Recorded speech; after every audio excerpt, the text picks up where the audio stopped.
Lighting கொஞ்சம் ஜேரிங்காக தான் இருக்குது. இந்த இடத்துல கொஞ்சம் பிரைட்டாக இருக்குது. அது கொஞ்சம் மாற்ற முடியல. அது கேமராமேனாக இருந்தவருக்கு அது சரியாக புரியல. கமர்ஷியல் படம் தானேன்னு விட்டார். லைட்டிங் யாரியா? லைட்டு டோட்டலாக வேஸ்ட்யா சார். நீங்கள் கேமராமேன் சார், லைட்டிங் எப்படி சார் பண்ணியிருக்காங்க? நீங்களே சொல்லுங்க சார். நீங்களே கேமராமேனு. யார் வருதா? யார் இல்லை சார். என்ன செய்யணும் சார்? லைட்டிங் மாற்ற சொல்லுங்க சார். ஒயிட் பிங்க் கலர் வருது சார். இந்த கலர் லைட்டை ஆஃப் பண்ணு. நான் லைட்டிங் பண்ணிட்டு நிகழ்ச்சி முடிச்சிடுறதா? தங்கர் பச்சன் பற்றி நிறைய பேசணும்னு நினச்சேன். அட்லீஸ்ட் ஒரு 2 வார்த்தை பேசுகிறேன். ஏன்னா அவர் கொஞ்சம் முன்கோபம், உங்களுக்கே தெரியும், இப்போது பார்த்துருப்பீங்க. இப்போ நீயே கேமராமேன் வந்து லைட்டிங் அப்படின்னா லைட்டிங் பண்ணிட்டு நான் நிகழ்ச்சி முடிச்சுட்டு சொல்கிறேன் அப்படின்னா பாருங்க. அது சிரிச்சுக்கிட்டே பேசுவார். டக்குன்னு அதில் ஒரு பாயிண்ட் இருக்கும். நல்ல பஞ்சை பண்ணுவார். கோபக்காரர் தான். பட் இருந்தாலும் தங்கத்திலே ஒரு குறை இருந்தாலும் தரத்தினில் குறைவதில்லை. அது மாதிரி அவர் வந்து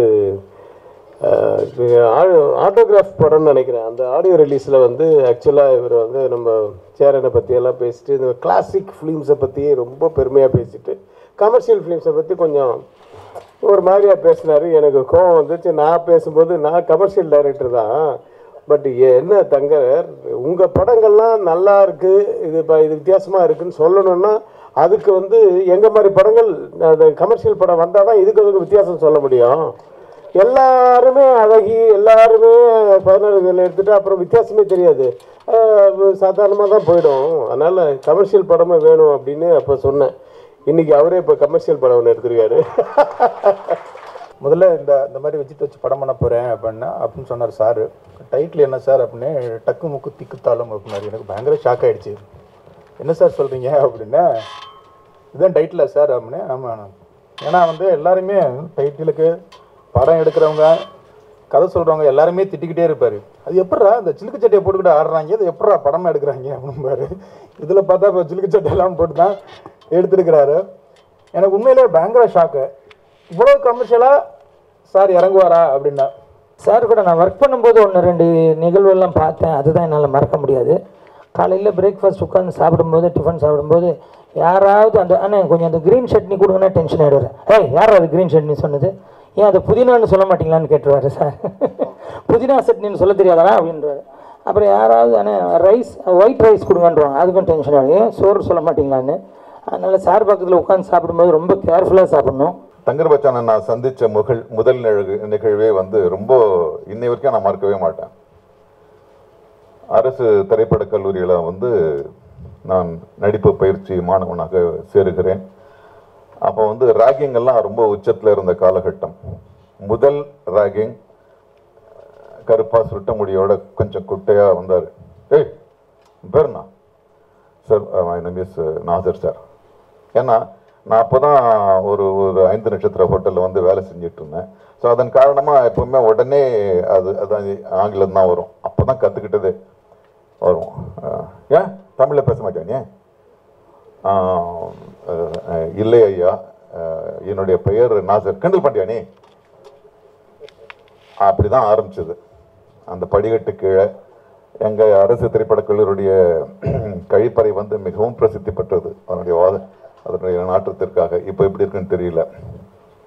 ஸோ அங்கிருந்து தான் வந்து தங்கர் பச்சான் வந்து எனக்கு ரொம்ப பழக்கம். என்னுடைய வாழ்க்கையிலே மிக மிக முக்கியமான ஒரு காலகட்டம் என்றால் நான் அரசு திரைப்படக் கல்லூரியில் படித்தது தான். இந்த மேடைக்காக நான் சொல்லவில்லை, மரபுக்காக சொல்லவில்லை. எல்லாரும் பேரை பற்றி சொன்னாங்க. எனக்கும் பத்திரிக்கையில் பேரை பார்த்தோன்னே விஜித் பச்சன், விஜய் பேரும் இருக்குது, அஜித் சார் பேரும் இருக்குது. பச்சன் பாலிவுட்டோட பேரும் சேர்த்து உள்ளே வச்சாச்சு.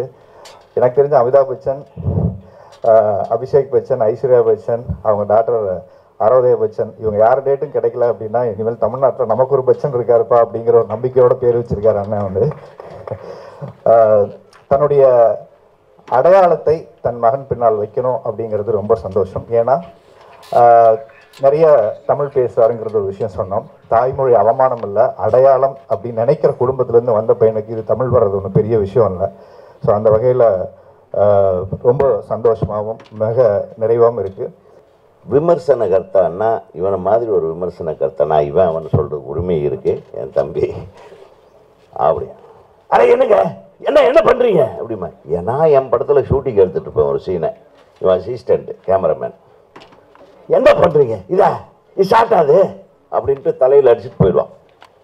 எனக்கு டென்ஷன் ஆகிடும், யோசனை பண்ணுவேன். அப்புறம் ரவி யாதவ் கேமராமேன், என்னடா இப்படி திட்டுறான் அப்படின்னு. அவன் அப்படித்தான், அவனுக்கு பிடிக்கலன்னா, அவனுக்கு அது ஷார்ட் பிடிக்கலன்னா அவன் திட்டிட்டு போயிடுவான். அப்படின்னா இவனை வச்சுட்டு எத்தனை டைரக்டருக்கு, ஃபில்ம் இன்ஸ்டியூட் டைரக்டருக்கு எவ்வளோ கஷ்டம். உங்கள் டைரக்டரா? நீங்கள் தான் டைரக்டரு? உங்களுக்கு யார் டைரக்டரு? ஃபில்ம் இன்ஸ்டியூட்டில் சேது. நீ ஏன் இப்படி ஆனேன்னு இப்போ தாண்டா தெரியுது. ஃபர்ஸ்ட் ஆஃப் ஆல் வந்து ஒரு சைக்காலஜிஸ்டாக என்னுடைய மிகப்பெரிய நன்றி. இதை வந்து நிறைய பேருக்கு நான் பண்ணியிருக்கேன். இன்னைக்கு லீடிங்காக இருக்க நிறைய ஸ்டார்ஸுக்கு வந்து நம்ம பண்ணியிருக்கோம். பட் அதை ஓப்பனாக சொல்ல மாட்டாங்க. பட் இப்போ இவர் சொன்னதில் வந்து எனக்கு என்ன ஒரு நல்ல விஷயம்னா சைக்காலஜி ஸ்ப்ரெட் ஆகுது. ஸோ அது எனக்கு ரொம்ப பெருமையாக இருக்குது. தேங்க்யூ. உணர்வு பூர்வமான இந்த விழாவில் வந்து நான் கலந்துக்கிட்டு வந்து ஆக்சுவலாக கடைசி நிமிடம் வரைக்கும் நான் வர்றதா இல்லை. அவன் திட்டிக்கிட்டே இருந்தான். அவனை திட்டுறதுக்கான உரிமை இருக்குது. அவர் திட்டுறது வந்து ரொம்ப அழகானதாக இருக்கும். திட்ட விட்டு பார்த்துக்கிட்டே இருக்கலாம். அது ஒரு என்டர்டெயின்மெண்ட் மாதிரி இருக்கும். அது திட்டாவே இருக்காது.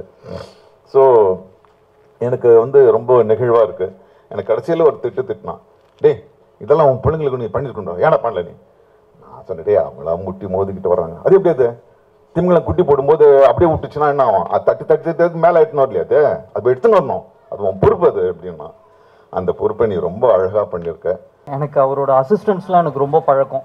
கார்த்திகேயன் சார் அதெல்லாம் படிக்க ஆரம்பிச்சது சாரோட அந்த லைப்ரரி இருக்குது, அங்கே தான் போய் ஒரு நாவல் படிக்கணும், ஒரு கேரக்டர்னா என்னன்னு தெரிஞ்சுக்கிட்டதெல்லாம் சாரோட அசிஸ்டன்ஸ் கிட்ட தான். இப்போ சாரே வந்து முன்னிலையில் வந்து என்னை அறிமுகப்படுத்துறது எனக்கு என்ன சொல்கிறேன்னு தெரியல, ரொம்ப சந்தோஷமாக இருக்குது. அதான் சார், ரொம்ப நன்றி சார். வந்து தேங்க்யூ.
அமர்ந்திருக்கும் அனைத்து ஜாமான்களுக்கும் என் மனமார்ந்த வணக்கங்கள். ரொம்ப ரொம்ப சந்தோஷமாக இருக்குது. ஏன்னா நாங்கள்லாம் வந்துட்டு சம்பத்ராஜ் மாஸ்டர் கிட்ட ஆடும்போது தங்கர் பச்சன் சாரோட ஃப்ரேமை பார்த்து தான் நாங்கள் வந்துட்டு சினிமாவே கற்றுக்கிட்டோம். ஸோ அவரோட பையனுக்கு நாங்கள் ஃப்ரேம் பண்ணியிருக்கோன்றது ரொம்ப ஒரு சந்தோஷமாக இருக்குது. அவருக்கு ஷார்ட் வைக்கும்போது ரொம்ப சந்தோஷமாக இருந்துச்சு. ரொம்ப ரொம்ப சந்தோஷமாக இருக்குது. ப்ளஸ் எல்லாத்த விட இந்த பாட்டு ரொம்ப அருமையாக இருக்குன்னு சொல்லிட்டு தங்கர் பச்சன் சாரோட ஒய்ஃப் எனக்கு ஃபோன் பண்ணி பாராட்டினாங்க. Duet song. ஸோ அந்த சாங் வந்துட்டு நல்லா இருக்குன்னு தங்கர் பச்சன் சாரோட ஒய்ஃப் பர்சனலாக ஃபோன் பண்ணி என்னை ப்ளெஸ் பண்ணாங்க. ஏன்னா அதில் எனக்கு எல்லா பாராட்டோட எனக்கு அது ரொம்ப பெருமையாக இருந்துச்சு. ஏன்னா அவங்க ஒரு தாயாக இருந்து அவங்க பங்கனை எவ்வளோ அழகாக அந்த ஃப்ரேமில் ரசிச்சிருக்காங்கன்றது எனக்கு ரொம்ப சந்தோஷமாக இருந்துச்சு. ஸோ ரொம்ப நன்றி இந்த வாய்ப்புகளுக்கு. ஒர்க் பண்ணதில் வந்து விஜித் பச்சனை பற்றி நான் பேச மறந்துட்டேன். முக்கியமான இன்றைக்கி ஹீரோவே அவர் தான். So is a very very very talented person. மனமார சொல்கிறேன், இது ஃபார்மாலிட்டிக்கல் வேர்ட்ஸே கிடையாது. Is really very dedication, very very very talented. ஏன்னா எனக்கு ஃபஸ்ட்டு நான் இந்த டூயட் சாங் பண்ணுறதுக்கு முன்னாடி அண்ணா தினேஷ் அண்ணா பண்ண சாங் வந்துட்டு எனக்கு காமிச்சாங்க. அதுலேயே பார்த்து ஆஹா அண்ணன் செம்மையாக ஆட வச்சுட்டாரு. ஸோ இதுக்கு மேலே எப்படி நம்ம பண்ண முடியும் அப்படின்னு சொல்லிட்டு ஸோ என்ட்ரலி டிஃப்ரெண்ட்டாக ஒரு கான்செப்ட் கிடச்சிது டூயட்டில். ஸோ அதனால கொஞ்சம் தப்பிச்சிட்டேன். ஸோ தேங்க்யூ கண்ணா. விஜித் நாட் ஈவன் டான்ஸ், அவர் வந்துட்டு எப்படி சொல்கிறதுனா வெரி சின்சியர், வெரி டெடிகேஷன். அந்த டெடிகேஷனும் சின்சியாரிட்டியும் அவரை வேறு லெவலுக்கு எடுத்துகிட்டு போவோம். கண்டிப்பாக இதே மேடையில் அவர் ஒரு பெரிய ஹீரோவாக நான் பார்ப்பேன். அதுக்கான நாட்களுக்காக நான் காத்துக்கிட்டு இருக்கேன். Thank you so much. எங்கள் போய் அவர் மிரட்டாரு. எல்லாருக்கும் வணக்கம்.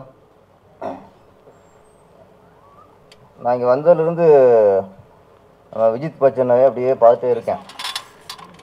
ஆமாம், இப்போ தங்கப்பச்சன் சார் வந்து வீட்டுக்கு வரும்போது உங்கள் அப்பா ஏழையாக இருந்திருக்கலாம், பணக்காரர் இருந்திருக்கலாம். ஆனால் விஜித் பச்சன் பொறுத்த வரைக்கும் அவர் அப்பா மிகப்பெரிய டைரக்டரு, ஒரு வசதியான பிள்ளை தான் வளர்ந்துருப்பார். ஆனால் அவர் பார்க்கும்போது ஒரு பெரிய இயக்குனர் வசதியான பிள்ளை மாதிரி தெரில, ஒரு ஏழை விவசாயியோட பை மாதிரியே தெரியல. அந்த முகத்தில் இன்னமும் அந்த விவசாயி கலை தான் இருக்குது. அதுலேருந்து தெரியுது வரைக்கும் நம்ம பெரிய டேரக்டரோட பையன், நம்ம வசதியான பிள்ளைங்கிறத அவர் தள்ள ஏற்றுலேயும் தெரியுது. அது ஏற்றினாலே ஃபேஸில் கொஞ்சம் ஷைனிங்கில் வந்திருக்கோம், இன்னும் ஷைனிங் வரல, வெற்றிக்கு அப்புறம் வரும். நம்ம தமிழ் படங்களில் ஒவ்வொரு இயக்குனருக்கும் ஒரு குறிப்பிட்ட 10 படங்கள் 10 படம் பிடிக்கும். எனக்கு பிடிச்ச ஒரு 10 படங்களில் மிக முக்கியமான படம் அழகி.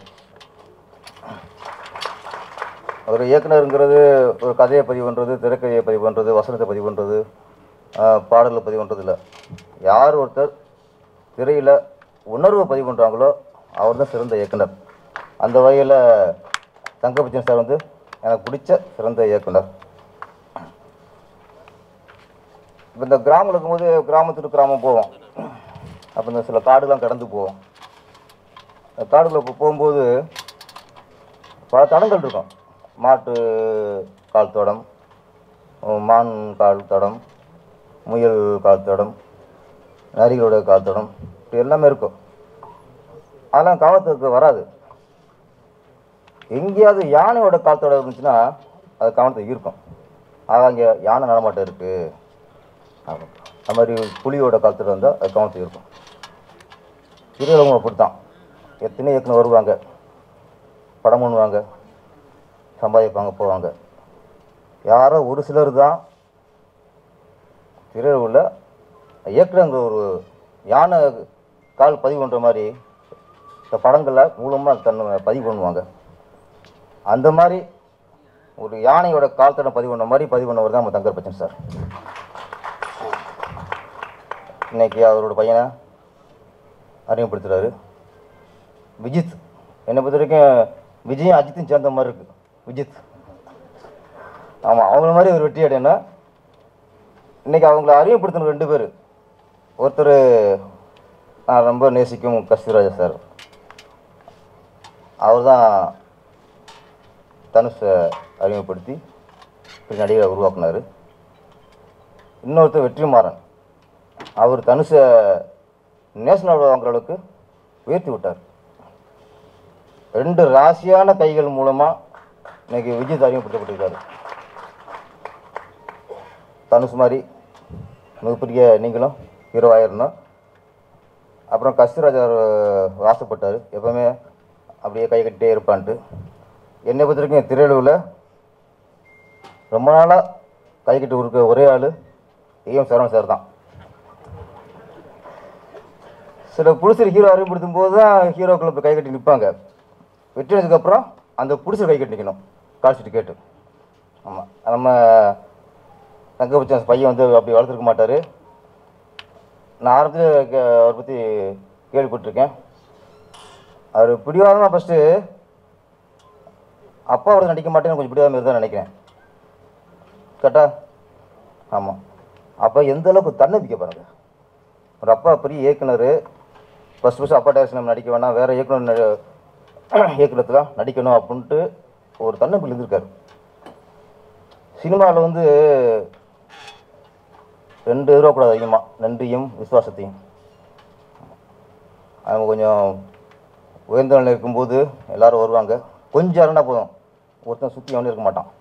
என்ன சினிமா தங்கச்சி சார் அதெல்லாம் அனுபவிச்சுப்பார் நினைக்கிறேன். அதனால் போங்கடா நானே களத்தை ஏற்காண்டாண்டு ஒரு போர்டாக இறங்கியிருக்காரு. ஏன்னா தமிழன் அவர், தன்மான தமிழன் அவர், முழுக்க முழுக்க தன்னை நம்பி பையனை இறக்கியிருக்காரு. அவருக்கு எல்லாரும் சப்போர்ட் பண்ணுவோம். இந்த படம் மிகப்பெரிய வெற்றி அடைய வேண்டும் என்று வாழ்த்தி விடைபெறும். நன்றி, வணக்கம். கடைசியாக நான் கூப்பிட்ட டைமில் நம்பிச்சிடுவாங்கன்னு நினச்சேன் நான். ஏன்னா எல்லோரும் பேசும்போது வாட்சை பார்ப்பாங்க, நான் பேசும்போது கேலண்டர் பார்க்கணும். ஏன்னா எனக்கு பேச வேண்டிய விஷயம் அவ்வளோ இருக்குது. ஏன்னா கஸ்தூர்ராஜா சார் எனக்கு ஒரு காம்ப்ளெக்ஸ் டெவலப் பண்ணி விட்டீங்க. அவ்வளோ சக்சிங்டாக திருக்குறள் மாதிரி அவ்வளோ அழகாக ஒரு கமா ஃபுல் ஸ்டாப் எக்ஸ்ட்ராமெலாம் அவ்வளோ அழகாக பேசுறதுக்கு இன்னும் 20 வருஷம் கற்றுக்கிறதுக்கு ரொம்ப அருமையாக பேசுங்க. அது பேசுறது அதோட பேசுறது ஒன்றுமே இல்லை எனக்கு தெரிஞ்சு. இருந்தாலும் தங்கர் பச்சான் என்னுடைய கிளாஸ்மேட்டு. நான் டைரக்ஷனில் கோல்டு மெடலிஸ்ட்டு, தங்கர் வந்து சினிமாட்டோகிராஃபியில் ராஜீவ் மேன் எல்லாம் பண்ணுறோம். ஸோ எங்களுக்கு வந்து நிறைய ரகசியங்கள் உங்களுக்கு சொல்லணும்னு ஆசையாக இருந்தது. பட் அதுக்கான நேரங்கள் இங்கே இல்லை. மேலே இருக்கும் அனைவருக்கும் என்னுடைய முதற்கான வணக்கத்தை தெரிவித்துக் கொள்கிறேன். பத்திரிகைகள் எல்லாருக்குமே இந்த கொஞ்சம் உதறுதான் நீர் தான் உதறாம. தங்கர் வந்து எங்கே ஆரம்பிக்குதுன்னு தெரியல. நாசர். ஸோ நாங்கள் 3 பேரும் என்னுடைய ஆஃபீஸில் தான் தங்கிட்டு இருப்போம். அப்பப்போ ரகுவரன் வந்துட்டு போகல. பாருங்களேன், நாசருக்கு முன்னாடி சொல்லலாமான்னு தெரியல. நாங்கள்லாம் வந்து எங்களுடைய ஜட்டி பனியன்லாம் காய போடுவோம் ஆஃபீஸில். ஒரு பெரிய கொடி இருக்கும் 20 அடிக்கு. நாசரத்தோட ஒரே ஒரு அண்டர் கார்மெண்ட் ஆப்போசிட் சைடில் அது என்டையர் ரோப் ட்ரெயின் மாதிரி ஒரு கொடியை ஆரம்பிப்பாங்க. அது கிட்டத்தட்ட இந்த மடிசார் படவை 8 பஞ்சகச்சம் கட்டுற மாதிரி ரொம்ப டைம் ஆகும். ஸோ அவ்வளோ பாதுகாத்து நான் அப்போ நினச்சேன், இந்த தங்கர் என்ன பண்ணுவாப்புல, இந்த பத்திரக்கோட்டையிலேருந்து கிலோவாக முந்திரி கொட்டை வேண்டு வரப்புல, சேதே சாப்பிடு சேதே ரொம்ப யூஸ்ஃபுல்லாக இருக்குது சேதே அப்படின்னாப்புல. இவன் வந்து குழந்தைலேருந்து முறை பண்ண வந்து டாவடிச்சு லவ் பண்ணி கிளம்பிட்டான். ஒரே பொண்ணை தான் பார்த்தான், பிறந்ததுலேருந்து அந்த பொண்ணு தான் கிளம்பினான். நாசர் ஒரே ஒரு பொண்ணை தான் காதல் வச்சாப்புல, கமீலாவை. அது எங்கள் ஃபீட்லேயே லவ் பண்ணி, அதெல்லாம் எனக்கு பாருங்கள் கொடுப்பின்னு பாருங்கள், லவ் பண்ணி கல்யாணம் பண்ணிக்கிட்டாங்க. ஆனால் முந்திரி கொட்டை ஃபுல்லாக எங்கிட்ட விட்டாங்க. எல்லா வாழ்க்கையில் தான் நான் தவறு பண்ணி தான் அது முழுக்க காரணம் அந்த பத்திரக்கோட்டை முந்திரி அப்படின்னு நான் சொல்லிக்கிறேன். இதில் வெங்காயம் வேறு சேர்த்து அதையும் சாப்பிடு வேறு இது வேறு. இதெல்லாம் ரொம்ப சாதாரண விஷயம், நிறைய சொல்ல வேண்டியிருக்கு. அப்பேற்பட்ட தங்கர் பெத்த விஜித். அப்போ பார்த்துங்க, விஜித் என்ன விசித்திரமான ஒரு பெயர் நான் யோசிச்சு பார்த்தேன். சிரிப்பு பாருங்களேன், தங்கருக்குன்னா அந்த பிராண்ட் வேல்யூனா சிரிப்பு. இப்போ நாங்கள்லாம் ஒன்றா படிக்கும்போது ஒரு இடத்துல கும்பலாக இருந்து வந்து ஒரே சிரிப்பாக இருந்தால் அங்கே தங்கர் இருக்கான்னு அர்த்தம். ஒரு பைசா பிரச்சனை விஷயத்தை வந்து பேசும் விதத்திலேயே சிரிப்பை விட்டக்கூடிய ஒரு மாபெரும் இயற்கையான நடிகன் தங்கர். அவ்வளோ அழகாக இருக்கும். வந்துட்டான் போயிட்டான் என்ன சொல்ற நீ இந்த இவ்வளோ ஆக்ட் பண்ணுற ஒரு மேட்டர் இருக்காது. ஒரு மேட்டர்லாம் சிரிக்க வைக்கக்கூடிய தகுதி வந்து தங்கருக்கு உண்டு. ஒரு மேட்டர்லாம் சிரிக்கக்கூடிய தகுதி எஸ்.ஜே. சூர்யாவுக்கு உண்டு. எதுக்கு சிரிக்கிற அப்படின்னா அவர் கொண்டு தான் அந்த லைசன்ஸ் உண்டு. நாங்கள்லாம் பண்ணால் அரெஸ்ட் பண்ணி போடுவோம் ரோட்டில், நாய் கொலைக்கும். அந்த மாதிரி தங்கர்கிட்ட இந்த பிராண்ட் சிரிப்பு இருக்கு பாருங்களேன், அது வந்து விஜயத்துக்கிட்ட இருக்கு. நம்ம இவர்கள் கஸ்தூர்ராஜா அவர்கள் சொன்னது போல அந்த உடலியல், அந்த முகவியல், அந்த சிரிப்புங்கிற விஷயத்த முதல்ல நம்ம பார்க்குறோம். கண்களை பார்க்கிறோம், சிரிப்பை பார்க்கிறோம். விஜயத்தினுடைய வெற்றிக்கு அந்த சிரிப்பு மட்டுமே போதும் என்று நான் வந்து திட்டமாக நம்புகிறேன். That carries you flow. இதுனா அது ஒரு நல்ல தங்கறதுக்கு ஒரு டெக்னிக்காக இருக்கும். சிரிச்சிங்கார வச்சு எதுவும் கவனிக்க மாட்டாங்க, அது ஃபாலோ பண்ணுங்க, ரொம்ப யூஸ்ஃபுல்லாக இருக்கும். அது வெற்றிமாறன்ட்ட நான் பேசியிருந்த போல தங்கர் என்னதான் ஒலி ஓவியர் அப்படி இப்படின்னு சொன்னால் கூட கரிசல் நாட்டு இலக்கியங்களை எனக்கு முதலில் அறிமுகப்படுத்தியது தங்கர் தான். கீரா அவனுடைய வளர்ப்பு மகன் என்று சொல்வதை விட கீரா வந்து இவருக்கு வளர்ப்பு தந்தைன்னு சொல்லலாம். இவர் தான் கீராவை வளர்த்தாருன்னு சொல்லலாம். அந்த அளவுக்கு வந்து கீராஜன் அவ்வளோ அழகாக பத்திரமாக பார்த்து கொண்ட ஒரு கரிசல் நாட்டு இலக்கியம் தமிழ் இலக்கியங்கள் அதில் மீண்டும் வந்து திரைப்படங்களில் நம்ம வந்து அது வந்து ஒரு கதையை களமாக எடுத்துக்கொள்ளலாம் என்று அறிமுகப்படுத்தியது வந்து தங்கருடைய பெரிய கான்ட்ரிபியூஷன். அங்கும் இங்குமாக இருந்தது. ஒரு உமாச்சந்திரனுடைய ஒரு முள்ளு மலரும், அப்புறம் இல்லைன்னா ஒரு சிற்றன்னை புதுமைப்பித்தந்து மாதிரி மகேந்திரன் அவர்கள் செய்திருந்தாலும் கூட அங்கேயுமே பட் மெனக்கெட்டு தலைகேள்வி விகிதங்களோ இல்லை அதெல்லாம் எடுத்து தூசி தட்டி தமிழ் இலக்கியங்களில் நிறைய சொத்துக்கள் இருக்கின்றன என்று அதை திரைப்பட காவியமாக்க வேண்டும் என்று மெனக்கெட்டு செய்தது முதலில் தங்கர். இந்த ஜெனரேஷனில் அதுக்கப்புறம் வெற்றிமாறன். ஆக தமிழ் இலக்கியத்தில் அவ்வளோ இப்போ பாருங்கள், கண்ணன் என் காதலன் படத்தினுடைய பாடல் தான் இது. டக்குமுக்கு டிக்கு தாளம் நாலங்குடி சோமு எழுதினது தான் நினைக்கிறேன் இல்லை ரம்பீன் காரில் டக்குமுக்கு இருக்கா ரம்பீன் காரில் இருக்கான் ஸோ கெட்டிக்காரியின் பொய்யும் புரட்டும் டக்குமுக்கு டிக்கு தாளம் 8 நாளையிலே வெடிந்து போகும் டக்கு அந்த பாடல் எம்எஸ்வி ஆலங்குடி சோமு. ஸோ அந்த தஞ்சை ராமதாஸனுடைய கவிதைகள் இருக்கும் கெட்ட வார்த்தை சொல்கிற மாதிரி இருக்கும். காலும் முக்காலும் ஒன்று உங்கள் அக்காலும் நானும் ஒன்று என்ன சொன்னேன் காலும் முக்காலும் ஒன்று உங்கள் அக்காலும் நானும் ஒன்று என்ன ஓ அந்த மாதிரி வார்த்தை செறிவு இப்படி ஒன்றா போட்டு பெறட்டலாம் கூடிய தமிழுக்கு அது பெரிய இது உண்டு தமிழே அமிழ்துங்கிற மாதிரி. அதில் வந்து இவர் வந்து எல்லாம் தெரிந்த தமிழ் தெரிந்த தங்கர் வந்து இது மாதிரி இரட்டை கல்வியில் அது மாதிரி டக்கு முக்கு டிக்குங்கிறது எங்களெல்லாம் வந்து தமிழ் வாத்தியார் வந்து யாப்பிலக்கணப்படி ஆப்படிச்சிருக்காரு எங்களெல்லாம் தேமா புளிமா அதெல்லாம் போட்டு சத்தமான. அதனால் தமிழ் தெரிந்து இது மாதிரி வார்த்தைகள் பண்ணால் ஜனரஞ்சமாக இருக்க வேண்டும் என்று அவருடைய அந்த இது தெரிகிறது. படத்தில் வந்து தங்கர் பச்சானா அமிதாப் பச்சானான்னு தெரியல எனக்கு ஆக்ஷன் நல்லா இருக்கு பையனுக்கு டான்ஸ் நல்லா வருது சிரிச்சிட்டே இருக்காப்புல ஃப்ளாம்பயண்ட்டாக இருக்காப்புல அது வந்து I think this a very beautiful launch parade. ஏன்னா சில பேருக்குலாம் வந்து நல்ல நடிகனாக வர வேண்டியதெல்லாம் அவங்க அப்பாவே படம் எடுத்து விட்டது வந்துலாம் உண்டு நமக்கு தெரியும். இதெல்லாம் அப்படி இல்லை கஸ்தூராஜ் அவர்களை போல கரெக்டான எல்லாம் தெரிஞ்சு எல்லாம் பார்த்து அவர் தங்கருக்கு தெரியாது எதுவுமே கிடையாது. இன்ஃபேக்ட் அவர் ஒலி பதிப்பெல்லாம் பண்ணது வந்து சைடில் அர்ஜுனனுக்கு நலபாகம் வருவது போல் சைடில் பண்ணது தான். என்னுடைய படம் முதல் கவிதை பாடம் முதல் படத்தில் 5 இடத்துல டைட்டில் வரும் தங்கர் பச்சான் தங்கராஜன் இடத்துல வரும் தங்கர் பச்சான் வரும் எனக்கே தெரியாது 5 இடத்துல வருது இவர் பேர். கடைசியில் டிஸ்ட்ரிபியூட்டருங்கிறது தான் என் ஃபர்ஸ்ட் ஃபிலிமுக்கு மாதிரி திருப்பி கேட்காத காசெல்லாம். அந்த ஹீரோ வந்து நாசர். ஸோ அந்த தமிழ் உடனே நாசர் வந்து திருப்பாவை திருவம்பாவை இதெல்லாம் கையில் புத்தகத்தை வைத்துக்கொண்டு ஓங்கி ப்ராக்டிஸ் பண்ணுவாப்பில். இருக்கிறது 3 ரூமு அதில் நாசர் ரூம் வந்து கத்தி பேசுவாப்பில் சரி நல்லா வெளில போய் முடிச்சிட்டானா அப்படின்னு. ஏன்னா தமிழ் வார்த்தைகள் ஸ்பஷ்டமாக வர வேண்டும் அதுக்காக நாசர் ப்ராக்டிஸ் பண்ணுவாப்பில். ரூமில் வந்து திறந்து பார்த்தீங்கன்னா நாசர் இருக்காப்புல இல்லைன்னு போயிடாதீங்க ஓரத்தில் அந்த அம்மா தாய் வயசில் படுத்துக்க மாதிரி ஓரம் எப்பவுமே நாசர் பிடித்த இடம் வந்து ஒரு ரூமில் இடம் ஓரம் நம்ம தாயெல்லாம் சுருட்டி வச்சோன்னு பார்த்தா அடிக்கடி நாசர் இருப்பாப்புல. ஸோ அந்த மாதிரி ஒரு நாசர் இந்த பக்கம் லுங்கி போட்டு கட்டுறது தங்கர் பச்சான் லுங்கி போடுறது ஒரு அழகாக இருக்கும். நம்ம எல்லாரும்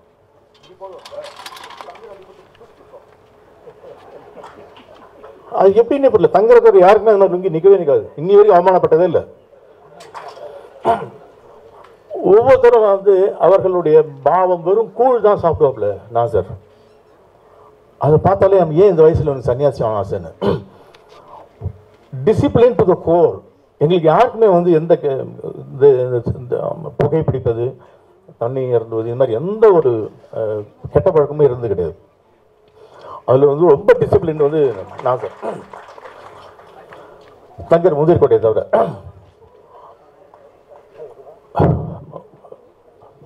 பத்தர்கோட்டை என்ன கேட்காது அதனால நான் பட்ட பாடலாம் வாழ்க்கை. ஸோ அந்த தங்கர்கிட்ட வந்தது அந்த சிரிப்பு அப்புறம் அந்த தமிழ் மேலே உள்ள பட்டு மாதிரி பல விஷயங்கள் வந்து விஜித்திடம் எதுக்கு விஜித்தின் பேர் வச்சான்னு எல்லாருக்கும் தெரியும். ஏன்னா அஜய் பேர் ஏற்கனவே வந்துடுச்சு அஜய் வந்துடுச்சு ரொம்ப பாப்புலர் விஜித்தின் பச்சான்ங்கிறது ஒன்று. ஸோ ஒரு மாதிரி கமர்ஷியல் ஒரு பக்கம் பச்சானுங்கிறது வந்து தமிழ் பண்பாட்டுக்கு எல்லாம் கரெக்டாக மேட்சாக இருக்குது. உங்களுக்கு நிறைய பேசணும்னு ஆசையாக இருக்குது ஆனால் டைம் இல்லைங்கிறது அவர் டைம் என்ன நான் சொல்லுவேன். எங்கள் வீட்டிலலாம் வந்து சாமி படம் இருக்குன்னா ரவிக்குமார் வீட்டில் வந்து ட்ராக்கு கடிகாரம் இருக்கும். நீங்கள் அவர் டைட்டானிக் கொடுங்க அது 55 நாள் முடிக்கிற மாதிரி கதையை சொல்லுவார். டைட்டானிக் 55 நாள் முடித்து வெற்றி படமாக்கக்கூடிய ஒரே தகுதி பெற்றவர் ரவிக்குமார் அவர்கள் தான். எங்களுக்கு சீனியர் வந்து ஆர் உதயகுமார். அந்த காலத்துலேயும் கிள்ளி வளவனை பற்றி அவரை மாதிரி யாருமே பேச முடியாது. பிச்சு பிச்சு கிள்ளி போட்டு எடுத்துருவார். அந்த மாதிரி தமிழ் வரலாற்று இலக்கிய வரலாற்று தெரிந்த மிகப்பெரிய ஒரு உங்களுக்கும் தெரியுங்கிறீங்களா பட் இங்கே இருக்கவங்கள ஏதாவது மிஸ் ஆச்சுன்னா மறந்துடுங்க சார். பேரரசு தான் உங்கள் பேர் ஊரரசுன்னு வச்சுருக்கேன் நான். ஆரி எல்லாருக்கும் நன்றி. தரன் இது உங்களுடைய நிகழ்ச்சி நல்ல தரன்கிற பேருக்குனாலே தரமான பாடல்களை போட்டிருக்கீங்க நம்ம நல்லா இருக்கும். படம் டெஃபினட்டாக வெற்றி அடையும் என்று இன்னும் எதாவது பேசணுமா சரி நீ நல்லா பேசுகிற அப்படின்னா தப்பான கூப்பிட்டு நல்லா பேசுகிற வாழ்த்திட்டல உன. அனைவருக்கும் வணக்கம். ஏன்னா டைம் ஆகிட்டே இருக்குது 11:30 மணிக்கு வெளியில் போய் அனுப்பிச்சிடுவாங்கன்னு சொன்னாங்க. அதனால தான் நான் என்ன சொல்கிறேன், முதல்ல வந்து ஆடியோ ரிலீஸ் ஃபங்க்ஷனை வச்சுருங்க. அப்புறம் நம்மக்கிட்ட ஒரு ஹேண்ட் மைக்கு, ரிமோட் மைக்கு கொடுத்தா போகிற வழியில் கூட பேசிட்டே போகலாம். ஆனால் இந்த ஃபங்க்ஷன் ஆடியோ ஃபங்க்ஷன் பண்ண முடியாது. அதனால் அதை முதல்ல பண்ணிவிடுங்க. நான் பேசி முடித்தேன், நான் சீக்கிரம் முடிச்சிடுறேன். நிறைய பேசணும்னு நினச்சி தான் வந்தேன். நிஜமாக சாங்ஸ்லாம் ரொம்ப நல்லா இருக்குது, நல்லா டான்ஸ் இருக்குது, கண் அழகாக இருக்குது. அது ரொம்ப பெரிய ப்ளஸ்ஸு நம்ம இவருக்கு Vijith. Okay, all the best Vijith. இந்த படம் மிகப்பெரிய வெற்றி அடையணும். ஆடியோ ட்ரெய்லர் எல்லாமே மிகப்பெரிய வெற்றி அடையும். தங்கர் பச்சன் பற்றி நிறைய பேசணும்னு நினச்சேன். அட்லீஸ்ட் ஒரு 2 வார்த்தை பேசுகிறேன். ஏன்னா அவர் கொஞ்சம் முன்கோபம், உங்களுக்கே தெரியும், இப்போது பார்த்துருப்பீங்க. இப்போ நீயே கேமராமேன் வந்து லைட்டிங் அப்படின்னா லைட்டிங் பண்ணிட்டு நான் நிகழ்ச்சி முடிச்சுட்டு சொல்கிறேன் அப்படின்னா பாருங்க. அது சிரிச்சுக்கிட்டே பேசுவார். டக்குன்னு அதில் ஒரு பாயிண்ட் இருக்கும், நல்ல பஞ்சை பண்ணுவார். கோபக்காரர் தான், பட் இருந்தாலும் தங்கத்திலே ஒரு குறை இருந்தாலும் தரத்தினில் குறைவதில்லை. அது மாதிரி அவர் வந்து ஆட்டோகிராஃப் படம்னு நினைக்கிறேன். அந்த ஆடியோ ரிலீஸில் வந்து ஆக்சுவலாக இவர் வந்து நம்ம சேரனை பற்றியெல்லாம் பேசிட்டு, இந்த கிளாசிக் ஃபிலிம்ஸை பற்றியே ரொம்ப பெருமையாக பேசிட்டு, கமர்ஷியல் ஃபிலிம்ஸை பற்றி கொஞ்சம் ஒரு மாதிரியாக பேசினார். எனக்கு கோவம் வந்துச்சு. நான் பேசும்போது நான் கமர்ஷியல் டைரக்டர் தான், பட் என்ன தங்கர், உங்கள் படங்கள்லாம் நல்லா இருக்குது, இது வித்தியாசமாக இருக்குதுன்னு சொல்லணுன்னா அதுக்கு வந்து எங்கள் மாதிரி படங்கள், அந்த கமர்ஷியல் படம் வந்தால் தான் இதுக்கு வித்தியாசம் சொல்ல முடியும். எல்லாருமே அழகி, எல்லாருமே 16 எடுத்துகிட்டு அப்புறம் வித்தியாசமே தெரியாது, சாதாரணமாக தான் போயிடும். அதனால் கமர்ஷியல் படமே வேணும் அப்படின்னு அப்போ சொன்னேன். இன்றைக்கி அவரே இப்போ கமர்ஷியல் படம் ஒன்று எடுத்துருக்காரு. வாழ்த்துக்கள். இல்லை வாழ்த்துக்கள். அதாவது பட் நாங்கள் வந்து தங்கர் பச்சனை வந்து அழகி மாதிரி ஒரு டைரக்டராக தான் எங்களுக்கு பிடிக்கும். நான் வந்து அழகியெல்லாம் எடுத்தால் பிடிக்காது ஆளுங்க, ஜனங்களுக்கு. ஸோ நீங்கள் வந்து அவர் மறுபடியும் நிறைய படம் பண்ணணும், ஆனால் மறுபடியும் உங்கள் பையனை வச்சு அழகி மாதிரி இன்னொரு படம் நீங்கள் எடுக்கணும். அதுக்கு என்னை கூப்பிடுங்க. நன்றி, வணக்கம், வாழ்த்துக்கள்.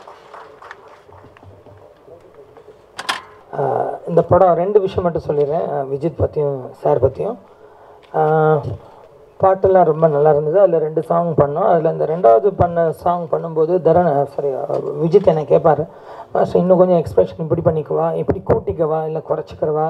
ஸோ இந்த மாதிரிலாம் நிறைய கேட்பார். ஸோ அவரோட இன்ட்ரெஸ்ட் நான் அங்கேயே பார்த்தேன். ஸோ அவ்வளோ இன்ட்ரெஸ்ட்டாக இருந்தார், ரொம்ப நல்லாவும் பர்ஃபார்ம் பண்ணார். சாரை பற்றி, சாரோட படங்கள் எல்லாமே எனக்கு பிடிக்கும், அது எல்லாருமே சொல்லியாச்சு. பட்டு சார் கூட நான் ஒர்க் பண்ணும்போது 1-2 நிகழ்வுகள்லாம் பார்த்தேன், அதுதான் என்னால் மறக்க முடியாது. காலையில் பிரேக்ஃபாஸ்ட் உட்காந்து சாப்பிடும்போது, டிஃபன் சாப்பிடும்போது யாராவது கொஞ்சம் அந்த க்ரீன் சட்னி கொடுங்கன்னா டென்ஷன் ஆகிடுவார். யார் அது க்ரீன் சட்னி சொன்னது, ஏன் அது புதினான்னு சொல்ல மாட்டீங்களான்னு கேட்டுருவார் சார்.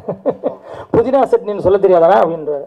அப்புறம் யாராவது ரைஸ், ஒயிட் ரைஸ் கொடுங்கன்றாங்க, அதுக்கும் டென்ஷன் ஆகுது, ஏன் சோறு சொல்ல மாட்டீங்களான்னு. அதனால் சார் பக்கத்தில் உட்காந்து சாப்பிடும்போது ரொம்ப கேர்ஃபுல்லாக சாப்பிட்ணும். நான் ஒரு நாள் தெரியாமல் ஒயிட் சட்னிட்டேன். திட்டம் வந்தார் என்னை பார்த்து, மாஸ்டர் தேங்காய் சட்னி சொல்ல மாட்டீங்களா. ஸோ அந்த மாதிரி இதெல்லாம் அவர் கூட ஒர்க் பண்ணும்போது மறக்க முடியாத நினைவுகள். எங்கே போய் டிஃபன் சாப்பிட்டாலும் இந்த சார் ஞாபகம் தான் வரும் எனக்கு, எந்த ஷூட்டிங்கில் போய் சாப்பிட்டாலும். தேங்க்யூ. சாரை பற்றி சொல்ல வேண்டியதில்லை, எல்லாருக்கும் எல்லாம் தெரியும். தேங்க்யூ சார், அவ்வளோதான். இது போன்ற ஒரு விழாவில் ஒரு மருத்துவருக்கு என்ன அங்கே வேலைங்கிற மாதிரி தோணும். உண்மையில் சொல்லப்போனால் விஜித் வந்து ஒரு 4 பேர் இருக்கிற இடத்துல கூட நிற்க மாட்டான், யார்கிட்டையும் பேச மாட்டான், ஒளிஞ்சு நின்றுடுவான், யார் வந்தாலும் போய் பார்க்க மாட்டான். ரொம்ப அவனை பற்றி அவனுக்கு ஒரு தாழ்வு மனப்பான்மை இருந்துக்கிட்டே இருந்துச்சு. அப்போ தான் நான் வந்து டாக்டரை பற்றி கேள்விப்பட்டு போய், அவங்க எனக்கு முன்னாடி அவங்க நல்ல தொழில் அவங்க, பிறகு நான் மெதுவாக அனுப்பிவிட்டேன். அவனுக்குள்ளே இருந்த அந்த அடைப்பை நீக்கி பொதுவெளியில் இந்த சமூகத்தோட ஒரு சமமாக உரையாடுற அந்த மனப்பக்குவத்தை கொண்டு வந்தது இவங்க தான். அதனால தான் இன்றைக்கு வந்து விஜித் வந்து முதல்ல இது மாதிரி இடத்துல நின்று மயக்கம் மட்டும் விழுந்துருவான், இப்படி ஒரு ஆள். ஆனால் இன்றைக்கு வந்து இந்த ஒரு திரைப்படத்தில் இவ்வளோ வேலைகளை செய்யக்கூடிய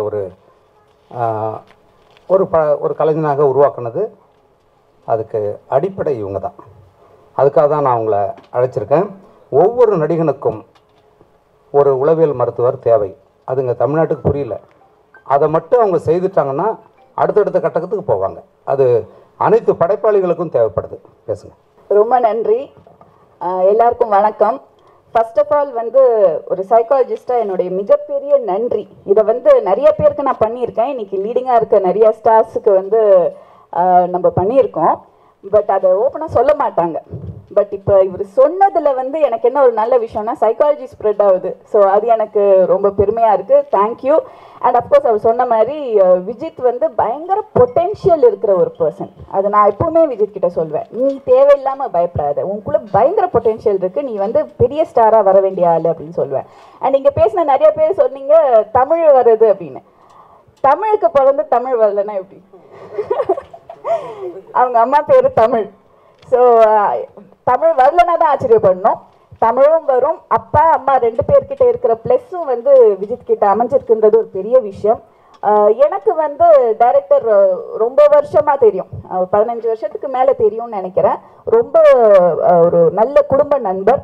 அவங்க ஒய்ஃபும் ரொம்ப நல்ல தோழி. விஜித் வந்து எனக்கு தம்பி மாதிரி. ஸோ நான் பர்சனல் இன்ட்ரெஸ்ட் எடுத்து தான் நாங்கள் பண்ணோம். But he came out very well. எனக்கு என்னுடைய ஆச்சரியத்தையும் மீறி வந்து he came out very well. And இது வெறும் ஸ்டார்ட் தான், இன்னும் ரொம்ப தூரம் போக வேண்டி இருக்கு. அது விஜித்துக்கு வந்து என்னுடைய best wishes and prayers always. And டைரக்டரை பற்றி சொல்லணும்னா வெரி ஹெல்ப்ஃபுல் இன் நேச்சர். நான் 2 புக்கு எழுதியிருக்கேன், மனோ தத்துவம்னு ஒன்று, அதுக்கு வந்து திரு வைரமுத்து அவர்கள் ஃபார்வர்ட் கொடுத்துருந்தாரு. 2வது புக்குக்கு தான் நான் இவர்கிட்ட போனேன். அப்போ அவர் கேட்டார் ஃபர்ஸ்ட் புக்கு என்ன ஆச்சு, அதை அவர் எழுதிட்டாரு அப்படின்னு. கொஞ்சம் கூட முகம் சுளிக்காம கொடுங்க அந்த புக்குன்னு சொல்லி வாங்கி மேட்டர் ஆஃப் ஒரு 2-3 டேஸில் கொடுத்துட்டாரு. உடனே கொடுத்துட்டாரு. ரொம்ப நல்லபடியாக அதில் எழுதியிருந்தாரு. ஸோ அது எனக்கு ரொம்ப சந்தோஷமாக இருந்துச்சு. இந்த மாதிரி எங்களுக்குள்ளே நிறையா வந்து விஷயங்கள் கொடுக்கல் வாங்கல்கள் இருக்கும். பட் இந்த விஷயம் இன்னைக்கு நான் வந்தது வந்து முழுக்க முழுக்க மனசார இந்த குழந்தைய வாழ்த்தணும். இன்னும் வந்து has to go long way. அவங்க தெரிஞ்சு வச்சாங்களா தெரியாமல் வச்சாங்களான்னு தெரியாது. அஜித் அண்ட் விஜய் பேரை சேர்த்து தான் அவங்க வச்சுருக்காங்க. ஆனால் வந்து 2 பேருக்குள்ளேயும் இருக்கிற பொட்டென்ஷியல் இந்த ஒரு பையன்கிட்ட இருக்குன்றதுக்கு நான் வந்து ஐ வவுச் இட். டெஃபினட்டாக இருக்குது. சரியாக டைரக்டர் ஸ்டார்ட் பண்ணாங்கன்னா இந்தியாவுடைய மிகப்பெரிய நடிகராக வர்றதுக்கான அவ்வளவு டேலண்ட்டும் இந்த பையனுக்கு இருக்குன்றதை இந்த இடத்துல நான் சொல்லிக்கிறேன். நன்றி. நன்றி எனக்கு பேசுறதுக்கு நன்றி சார். ஃபஸ்ட்டு நீங்கள் எனக்கு இந்த படத்தில் வாய்ப்பு கொடுத்தது உங்களுக்கு முதல்ல நான் நன்றி தெரிவிச்சுக்கிறேன் சார். அவர் விஜித் கூட நடித்தேன். மிக திறமையான நடிகர். அவர் தியேட்டர் லெவலில் வந்து ப்ராக்டிஸ் பண்ணிட்டு தான் வந்திருக்காரு. சாதாரணமாக ஒன்றும் நடிக்க வரல. நானும் கொஞ்சம் ப்ராக்டிஸ் பண்ணியிருக்கேன். எனக்கு உண்மை என்ன பேசுகிறதுன்னு தெரியல. ஏன்னா ரொம்ப சந்தோஷம் உங்கள் எல்லோரும் இங்கே பார்க்குறதில்ல. இந்த படத்தில் நான் நடித்தது எனக்கு இதில் ஏன்னா அவர் மிகப்பெரிய இயக்குனர். அவருடைய படத்தில் எனக்கு வாய்ப்பு கிடைச்சதே மிகப்பெரிய சந்தோஷம். அவர் என்னை மேலெலாம் ஏறி பேச வைக்கிறாரு. அது எனக்கு ஒன்றும் பேச முடியல சார். ரொம்ப நன்றி சார். அதாவது பஸ் ஸ்டாண்டில் நிற்கும்போது ஒரு தகவல் சொல்ல விரும்புவோம். பஸ் வந்துடும். பஸ்ஸில் ஏறிக்கிட்டே தகவல் சொல்லிட்டு போகிறோம். அந்த மாதிரி இடத்துல நிற்கிறான். டக்குனு வாழ்த்துக்கள் அப்படின்னு சொல்லிட்டு போயிட முடியாது. ஏன்னா தங்கர் பச்சான் சார் வந்து என்னுடைய குருநாதர். 3 படங்கள் அவரோட ஒர்க் பண்ணியிருக்கேன். விஜித் வந்து சின்ன வயசுலேருந்து எனக்கு தெரியும். முதல்ல இந்த மாதிரி விஜித் வச்சு படம் பண்ண போகிறேன் அப்படின்னு சொன்னார் சார். டைட்டில் என்ன சார் அப்படின்னு டக்கு முக்கு திக்குத்தாலும் அப்படின்னாரு. எனக்கு பயங்கர ஷாக் ஆகிடுச்சு. என்ன சார் சொல்கிறீங்க அப்படின்னா, இதுதான் டைட்டிலா சார் அப்படின்னு. ஆமாம். ஏன்னா வந்து எல்லாருமே டைட்டிலுக்கு படம் எடுக்கிறவங்க கதை சொல்கிறவங்க எல்லாருமே திட்டிக்கிட்டே இருப்பார். அது எப்படா இந்த சிலுக்கு சட்டையை போட்டுக்கிட்டு ஆடுறாங்க, அது எப்படா படமாக எடுக்கிறாங்க அப்படின்பாரு. இதில் பார்த்தா இப்போ சிலுக்கு சட்டையெல்லாம் போட்டு தான் எடுத்துருக்கிறாரு. எனக்கு உண்மையிலே பயங்கர ஷாக்கு. இவ்வளோ கமர்ஷியலாக சார் இறங்குவாரா அப்படின்னா. ஏன்னா அவர் கூட இருக்கும்போது இலக்கியம் சார்ந்த விஷயங்களாகவே பேசிக்கிட்டு இருப்பார். இன்றைக்கி நான்லாம் வந்து நிறைய புத்தகங்கள் படிக்கிறேன் அப்படின்னா தங்கர் சார்ட்ட இருந்து கற்றுக்கிட்டது தான். இன்னொன்று, நான் எந்த நல்ல விஷயம் பண்ணாலும் அதை உடனே வந்து பாராட்டுவார். அவன் நினச்சி பெருமையாக இருக்குடா அப்படின்பாரு. ஏதாவது தவறாக பண்ணாலும் ஃபோன் பண்ணி அன்றைக்கி காலையிலேயே என்னை திட்டி விட்டுருவார். அப்படி ஒரு உரிமையோட என்னுடைய நல்லது கெட்டது எல்லாத்தையும் எடுத்து சொல்கிற ஒரு அப்பா ஸ்தானத்தில் இருக்கிற ஒரு மனிதர்னு சொல்லுவேன். எனக்கு அப்பா அம்மா 2 பேருமே இல்லை. அதே ஒரு வார்த்தையும் சொல்லுவார், இவ்வளோ பண்ணுற இவ்வளோ விஷயங்கள் நடக்குது, அதை பார்க்குறதுக்கு உங்கள் அப்பாவும் அம்மாவும் கூட இல்லையடா அப்படின்னு. அதையும் அந்த ஸ்தானத்தில் இருந்து ரொம்ப ஃபீல் பண்ணி பேசுவார். அதே ஸ்தானத்தில் இருந்தால் இப்போ நானும் விஜித் பச்சனை பார்க்குறேன். ஏன்னா நான் நல்லா இருக்கணும் எவ்வளோ அவர் ஆசைப்படுறாரோ அதே மாதிரி இந்த விஜித்தும் நல்லா வரணும் அப்படின்னு நான் ரொம்ப ரொம்ப ஆசைப்பட்றேன். அதுக்கான தகுதி எல்லாமே இருக்குது விஜித்துக்கிட்ட. திடீர்னு ஒரு டேரக்டருடைய பையன் அப்படின்னு வந்து கதாநாயகன் ஆகலை. கிட்டத்தட்ட ஒரு 4-5 வருஷமாக எனக்கு தெரியும் அவ்வளவு ஷார்ட் ஃபிலிம் பண்ணி டான்ஸ் பண்ணி ஒவ்வொன்றையும் எடுத்து ஷூட் பண்ணி அதை எடிட் பண்ணி ஒவ்வொரு ஆள்கிட்ட காமிச்சு என்கிட்ட திறமை இருக்கான்னு கேட்டு நான் அதுக்குள்ளே வரலாமா அப்படிங்கிற ஒரு எல்லாத்தையும் கேள்விகளை கேட்டு அந்த ஆன்சருக்கு அப்புறம் தான் அதுக்குள்ளே வந்திருக்கான். கண்டிப்பாக இந்த ஹார்ட் ஒர்க்குக்கு கண்டிப்பாக நீ ஜெயிக்கணும், அதான் அந்த அண்ணனுடைய ஆசை. சில பேர் பிறக்கும்போதே அழகாக பிறந்து கதாநாயகன் ஆகலாம், சில பேர் நடித்து அந்த கேரக்டரில் அழகாக வாழ்ந்து கதாநாயகன் ஆகலாம். உனக்கு 2வது ஆப்ஷன் தான். நான் உன்னை விட அழகுனான்னு வேணால் நீ சொல்லிக்கலாம்.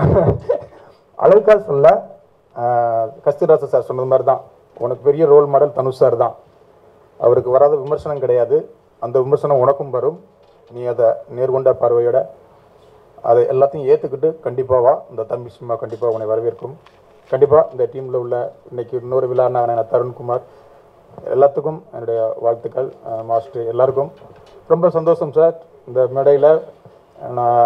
ஏன்னா ரொம்ப நாளாச்சு உங்களை பற்றி நான் மேடையில் பேசி, எனக்கு இப்படி ஒரு இந்த மேடையில் பேசுகிறதுக்கு ரொம்ப இது.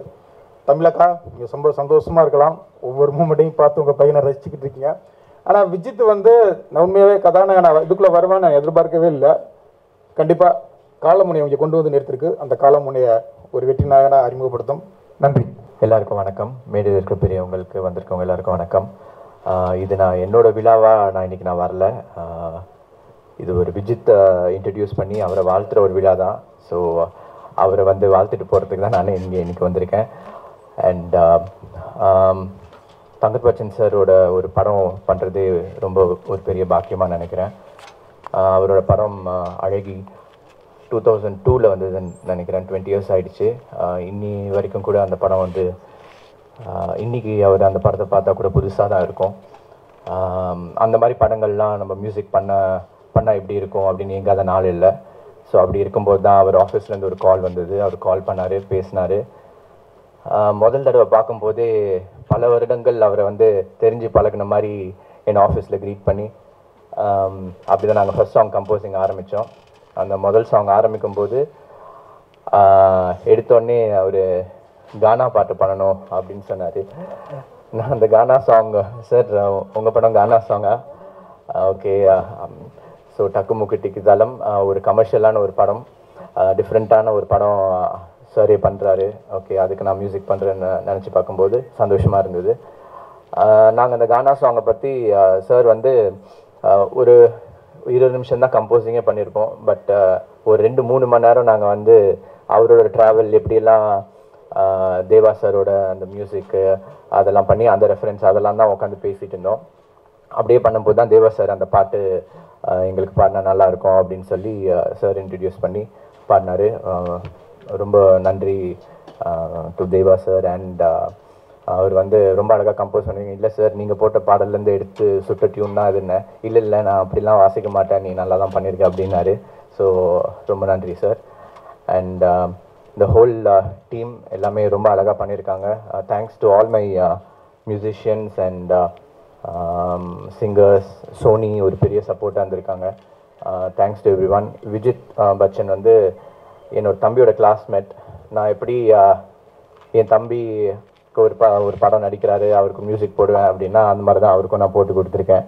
ஸோ ரொம்ப யதார்த்தமாக ரொம்ப அழகாக நடிச்சிருக்காரு. சின்ன சின்ன விஷயங்கள் கடைசி வரைக்கும் ஆனால் இந்த பாட்டில் இந்த பிஜிஎம் இப்படின்னு தான் நல்லா இருக்கும்னா, அதாவது ஒரு விஷயமும் தெரிஞ்சவர் தான் அவர்.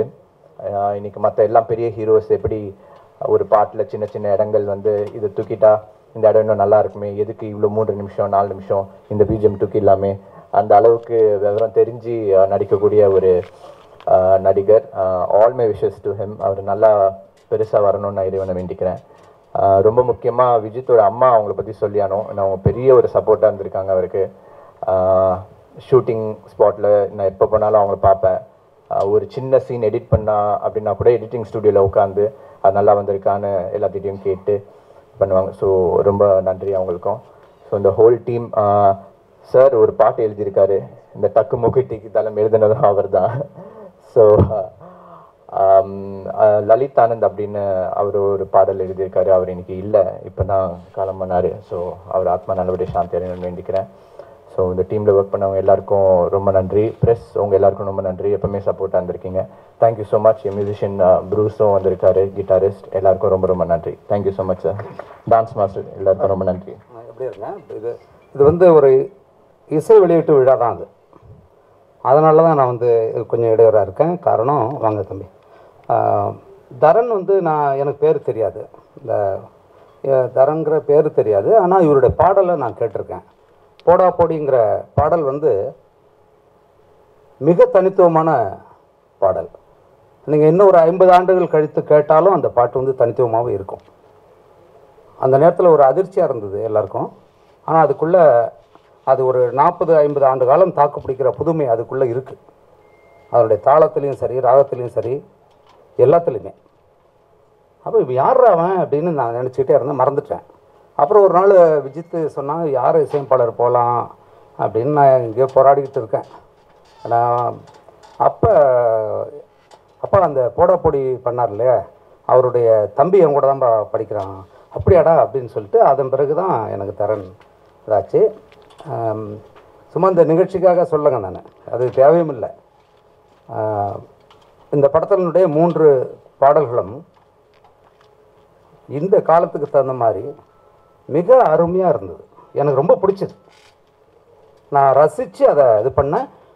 எப்படி இளையராஜா அவர்கள் வந்து உடனுக்குடன் அந்த மெட்டை அப்படி போட்டு கொடுத்தாரோ, அதே மாதிரி ஒரு 10 நிமிடத்துக்குள்ளே ஒரு மெட்டு உருவாக்கிட்டார். நான் இதை எதிர்பார்க்கல. அது மெட்டு மட்டும் இல்லை, அவர் சொல்ல நாங்கள் பாட்டு எழுதிட்டேன். ஏன்னா முன்ன பாட்டு எழுதுனதும் இல்லை, ஒன்றும் இல்லை. இப்போவே சொன்னால் எனக்கு வராது.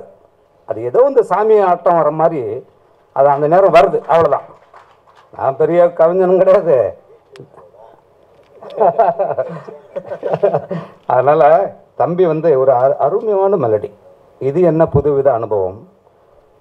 மிக கடைசியாக வந்த அந்த பாடல் ரொம்ப ரொம்ப காலத்துக்கு பிறகு. ஏன்னா தமிழ் சினிமாவுடைய மெல்லிசை செத்து போச்சு, அழிச்சிட்டாங்க.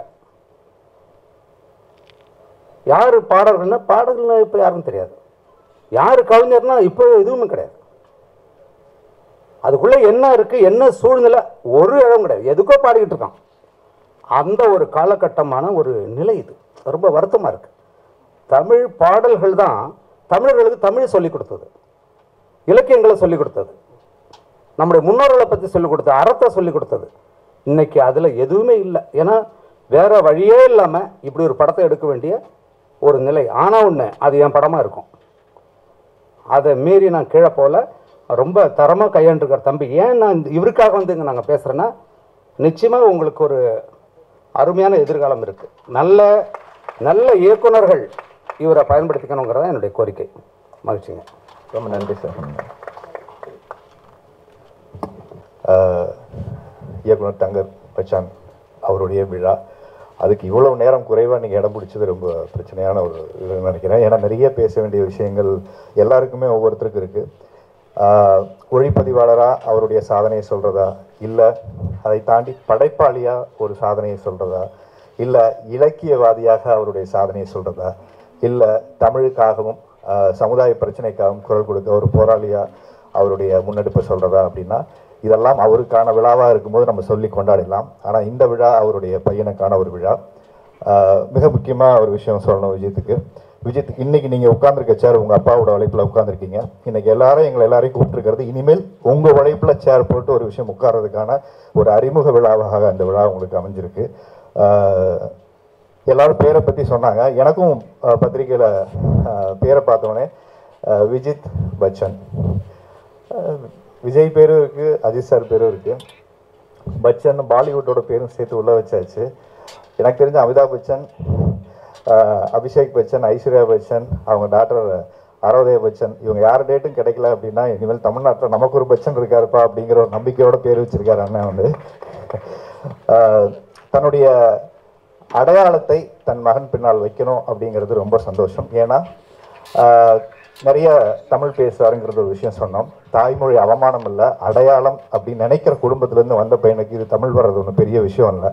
ஸோ அந்த வகையில் ரொம்ப சந்தோஷமாகவும் மிக நிறைவாகவும் இருக்குது. இந்த பேரில் இன்னொரு விஷயமும் இருக்குது. எதுக்காக விஜய் சார் பேர் முன்னாடி இருக்கலாம், எதுக்காக அஜித் சார் பேர் பின்னாடி இருக்கலாம் அப்படின்னு எனக்கு ஒரு சும்மா யோசிப்போம்ல, என்ன கான்செப்டில் வச்சுருப்பாங்கன்னு. ஒரு இயக்குனருடைய பையன் அன்னைக்கு விஜய் சார் அறிமுகமாகும் போது எல்லா பத்திரிகைகளும் ஒரு பெரிய விமர்சனம் இருந்தது. இவரெல்லாம் ஒரு நடிகரா, இவர் எப்படி சினிமாவில் ஜெயிக்க போகிறாருன்னு பல விமர்சனங்களை தாண்டி இளைய தளபதியாக அவங்க அப்பா அறிமுகப்படுத்தினாலும் தளபதியாக தன் உழைப்பால் உயர்ந்து இன்றைக்கி அந்த இடத்துல நின்றுருக்காரு. அதே மாதிரி அஜித் சார் வந்து தன் உழைப்பாலே முன்னுக்கு வந்தவர். அதனால் ஒரு இயக்குனரோட பையன்கிறதுனால ஒரு அறிமுக அடையாளமாக முன்னாடி அந்த பேர் இருந்திருக்கலாம். பின்னாடி உழைப்பால் உயர்ந்தவர், இனிமேல் அவர் உழைப்பால் தான் இனிமேல் சினிமாவில் அடுத்த கட்டத்துக்கு நகரணுங்கிறதுக்காக பின்னாடி அந்த பேரையும் வச்சுருக்காரு. உங்களை பார்த்தோன்னே பிடிக்கிற முகமா அப்படின்னு கேட்டதை விட, அப்படி சொல்கிறத விட பார்க்க பிடிக்கிற ஒரு முகமாக இந்த தமிழ்நாட்டில் இருக்கும். அதனால் நீங்கள் விமர்சனங்கள் எல்லாருக்கும் வர விஷயம்தான். எனக்கும் நான் வரும்போது நிறைய விமர்சனங்கள் சொன்னாங்க. பல போராட்டங்களை தாண்டி தான் ஒவ்வொரு படங்களும் நம்ம தாண்டி போகிறோம். அதனால் விமர்சனங்கள் எப்போவுமே அதுக்கான படிக்கட்டுகள், அதுக்கான பயிற்சியும் கொடுத்து ஒரு சைக்கலாஜிக்கல் ட்ரைனிங் கொடுத்து உங்களை எடுத்து இங்கே கொண்டாந்து வச்சுட்டாரு. ஸோ அதனால் மன ரீதியான எந்த பிரச்சனை தடைகள் வந்தாலும் தள்ளி விட்டுட்டு நீங்கள் உள்ளே போய்கிட்டே இருக்கலாம். குறிப்பாக ஒரு ரெண்டு விஷயங்கள், பார்த்த படங்களை பாராட்டுறது இந்த மாதிரி மேடைகளில் ஒரு சந்தோஷமான விஷயம். சமீபத்தில் கிளாப்னு ஒரு படம் பார்த்தேன். ரொம்ப நாளைக்கு அப்புறம் ஒரு நல்ல படம் பார்த்து திருப்தி. நாசர் சார் ரொம்ப நல்லா பண்ணியிருந்தார். ரொம்ப லிமிட்டான ஒரு கேரக்டர், ரொம்ப நல்லா இருந்தது. தயவுசெய்து இந்த படம் சோனி லைவில் இருக்குது, பாருங்கள். அதுக்கப்புறம் எதற்கும் துணிந்தவன் ஃபேமிலியோட பிளாஸோட இப்போ தான் பார்த்தேன். அந்த கிளைமேக்ஸ் காட்சி முடிஞ்சு எழுந்து வரும்போது ஒரு கமர்ஷியல் படத்துக்குள்ளே ஒரு மெசேஜ் அழுத்தமாக சொல்ல முடியும் அப்படிங்கிறத மீண்டும் பாண்டியராஜன் சார் வந்து ரொம்ப அழகாக பண்ணியிருந்தார். ரொம்ப அந்த எமோஷனலாக கண் கலங்கிடுச்சு. ஏன்னா பெண்களை வியாபாரம் பண்ணக்கூடிய ஒரு மாஃபியா கும்பல், உனக்கும் ஒரு குடும்பம் இருக்குது, உனக்கும் வீட்டில் ஒரு அம்மா இருக்காங்க, தங்கச்சி இருக்காங்க, அக்கா இருக்காங்கன்னு எல்லாத்துக்கும் மண்டையில் உரைக்கிற மாதிரி ஒரு விஷயத்த சொன்னது ரொம்ப முக்கியமான ஒரு படமாக நான் பார்க்குறேன். ஃபோன் பண்ண எனக்கு அன்றைக்கி பேச முடியலன்னு கேட்டேன். அவர்கிட்ட வந்து பேசிட்டு இந்த மேடையை அதுக்கு ஒரு பாராட்டுறதுக்காகவும் நான் எடுத்துக்கிறேன். இது போன்ற நிறைய படங்கள், கமர்ஷியல் படங்கள்லையும் இதுக்கான விஷயங்கள் வரணும். விஜித், உங்களுக்கு ஒரு பெரிய எதிர்காலம் இருக்குது. உங்கள் உழைப்பு வந்து இப்போ தான் ஆரம்பிச்சிருக்கீங்க. பாடல்கள் நான் பார்த்தேன், அந்த ஃபோக் சாங் மட்டும் பாதியில் வந்தேன், ட்ரைலர் பார்த்தேன், எல்லாமே நல்லாயிருக்கு. கொஞ்சம் கூச்ச சுபாவம்னு நினைக்கிறேன். பயப்படாதீங்க. நீங்களாவது இப்போ வந்து உட்காந்துருக்கீங்க, இதை விட மோசமான இடத்துல நான் இருந்தேன். நான் 10 வார்த்தை ஒன்றா கூட என்னால் சேர்ந்து பேச முடியாது. மேடையில் அப்படியே பதட்டமாக இருக்கும், எல்லாமே கடந்து போயிடும். மெயினாக வந்து ஒரு எப்போவுமே உங்கள் அப்பாவை பற்றி ஒரு விஷயம் நீங்கள் அழுத்தமாக புரிஞ்சிட்டிங்கன்னா உங்களோட ஸ்ட்ரென்த் என்னன்னு உங்களுக்கு தெரிஞ்சிடும். கதாநாயகர்களை நம்பி அவர் சினிமா படம் எடுக்கவில்லை, கதையை நாயகனாக நம்பி சினிமா படம் எடுத்து ஜெயித்த ஒரு இயக்குனர். அதனால் நீங்கள் ஒரு கதாநாயகனாக வரணும்னு ஒரு படம் எடுத்திருக்காரு. நீங்கள் தேர்வு பண்ண வேண்டிய ஒவ்வொரு கதையும் கதையை நாயகனாக நீங்கள் இருக்கக்கூடிய படங்களை தேர்வு பண்ணிங்கன்னா உங்களுக்கான வெற்றி உங்களுக்கு வந்து உங்களை சேரும். எங்களுடைய வாழ்த்து மட்டும் இல்லை, கடவுளுடைய ஆசீர்வாதம், வந்திருக்க எத்தா பெரியவரோட ஆசீர்வாதம் எல்லாருக்குமே உங்களுக்கு இருக்கும். உங்கள் பயணம் வெற்றி பயணமாக தொடரட்டும். நன்றி. தங்கர் பற்றி நிறைய பேசணும். ஏன்னா காலேஜில் எனக்கு அடுத்த செட்டு அவர் நம்ம நாசர் சார் வந்து ஆக்டிங் படிக்கும்போது அவர் என் செட்டு, இவர் செட்டு, இன்னொரு செட்டு, எல்லாருக்கும் அவர் செட்டாக இருப்பார். நாசர், ரகுவரன் எல்லாம். அதில் முக்கியமான ஆள் வந்து இவர். ஏன்னா இவனை பார்த்தா எல்லாருமே மிரண்டு ஓடுவோம்.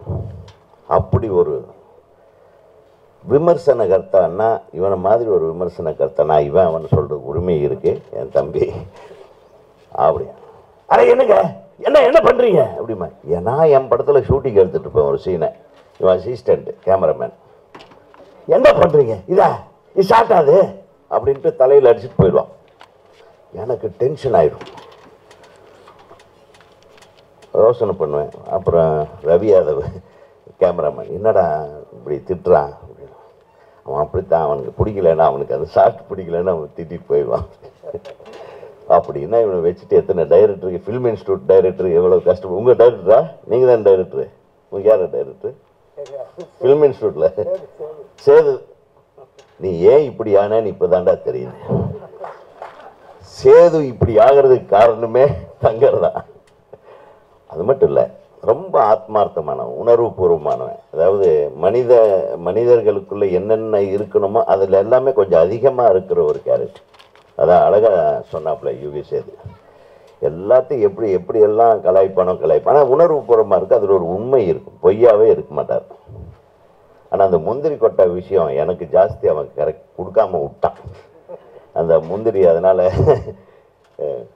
அதாவது அழகான படங்கள், அழகியில் ஆரம்பித்து கடைசியில் அந்த என்ன நொடிகள், என்ன பொழுது, களவாடிய பொழுது, என்ன டைட்டிலுங்க இதெல்லாம், களவாடிய பொழுதுகள். அப்புறம் அம்மாவின் கைபேசி, இந்த படங்கள் எல்லாமே பார்த்துருக்கேன். சரி, இவனை திருத்தவே முடியாதுன்னு நான் விட்டேன். ஏன்னா இந்த மாதிரி படம் தான் இவன் எடுப்பான் அப்படின்னு. அப்புறம் பார்த்தா தம்பியை வச்சு ஒரு நல்ல படம் எடுத்திருக்கான். அதுக்கு நம்ம வாழ்த்து வந்திருக்கோம். ஒரு மிகச்சிறந்த படம். எல்லாருமே அவன் தமிழை பற்றி, தமிழில் ஒயிட் ரைஸு மாஸ்டர் சொன்ன மாதிரி நம்ம தமிழ் வந்து ரொம்ப உணர்வு ரீதியாக தமிழை வந்து நம்ம எல்லாம் நேசிக்கிறோம். இவன் சுவாசிப்பான். எல்லாம் தமிழை நாங்கள் கற்றுக்கிட்டோம், இவன் கட்டிக்கிட்டான். ஏன் தமிழை கட்டிக்கிட்டவன். அவருடைய மனைவியார் பேர் தமிழ். அதனால தான் இந்த தமிழ் மேலே அவ்வளோ ஒரு பற்று. இந்த விஷயம் யாருக்கும் தெரியாது. எங்கள் பக்கத்துலேருந்து என் காதை கடிச்சாப்புல பேரரசு, அண்ணா இது ஒரு மேட்ரு இருக்குது நீங்கள் சொல்லிவிடுங்கன்னு. சொல்லுப்பான்னு. இவர் நம்ம எல்லாம் தமிழ் கற்றுருக்கோம், இவர் மட்டும்தான் தமிழை கட்டியிருக்காருன்னு சொல்லுங்கள். அடப்பாவி, இந்த மாதிரி ஆராய்ச்சிகள் எல்லாமே இங்கே நடக்குதா? இது ஒரு அழகான திரைப்படம். என் தம்பியை பற்றி நிறைய பேசலாம். அவர் வந்து என்னுடைய படத்தை முழுசாக பார்த்துட்டு கண்ணா பின்னான்னு திட்டி ஒரு லெட்டர், அந்த அவர் என்ன திட்டியிருக்காருன்றது கூட என்னால் புரிஞ்சுக்க முடியல. அந்த லெட்டர் இன்னும் வச்சுருக்கேன். நான் முதல்ல இப்போ ஒவ்வொரு நேரத்துலையும் சொல்லுவேன், நீ எழுதிய கடிதம் ஒன்று பார்த்தீங்களா அப்படின்னா எந்த அளவுக்கு என்னை திட்டி எழுதின கடிதம் எனக்கு இல்லை, என் ஒய்ஃப் எடுத்து வச்சுருக்காங்க. நீ வந்த உண்டு வீட்டில் தமிழ், நீங்கள் கூட வந்துருங்க. அப்படி ஒரு கடிதத்தை யாருமே எனக்கு எழுதுகிறேன். ஒரு படத்தை பார்த்து பாலச்சந்தர் எனக்கு அருமையான கடிதம் எழுதினார். அதே மாதிரி இன்னொரு முறை வாழ்த்து கடிதம் நேர்லேயே வந்துட்டான் வீட்டுக்கு. இந்த சின்ன கவுண்டர் படம் பார்த்து, என்னங்க என்ன பண்ணியிருக்கீங்க? நான் மிரண்டுட்டேன். என்ன படமாங்க, இது ஒரு வாழ்க்கைங்க. அதாவது பாராட்டுறதையே இப்படித்தான் பேசுவான். நான் மிரண்டு போய் இவன் என்னடா இவன் அசிங்கம் பண்ணிடுவான் போல் இருக்கேன். என்ன கவிதை இது, கருமம் எல்லாம் படமா எடுக்கிறானுங்க. என்ன திட்டுறியா வாழ்த்துறியா, இது புரிஞ்சுக்கிறதுக்கே கிட்டத்தட்ட நம்மளுக்கு கொஞ்சம் பேஜாராயிடும். ஸோ அந்த உணர்வு நம்ம உண்மையானவன்.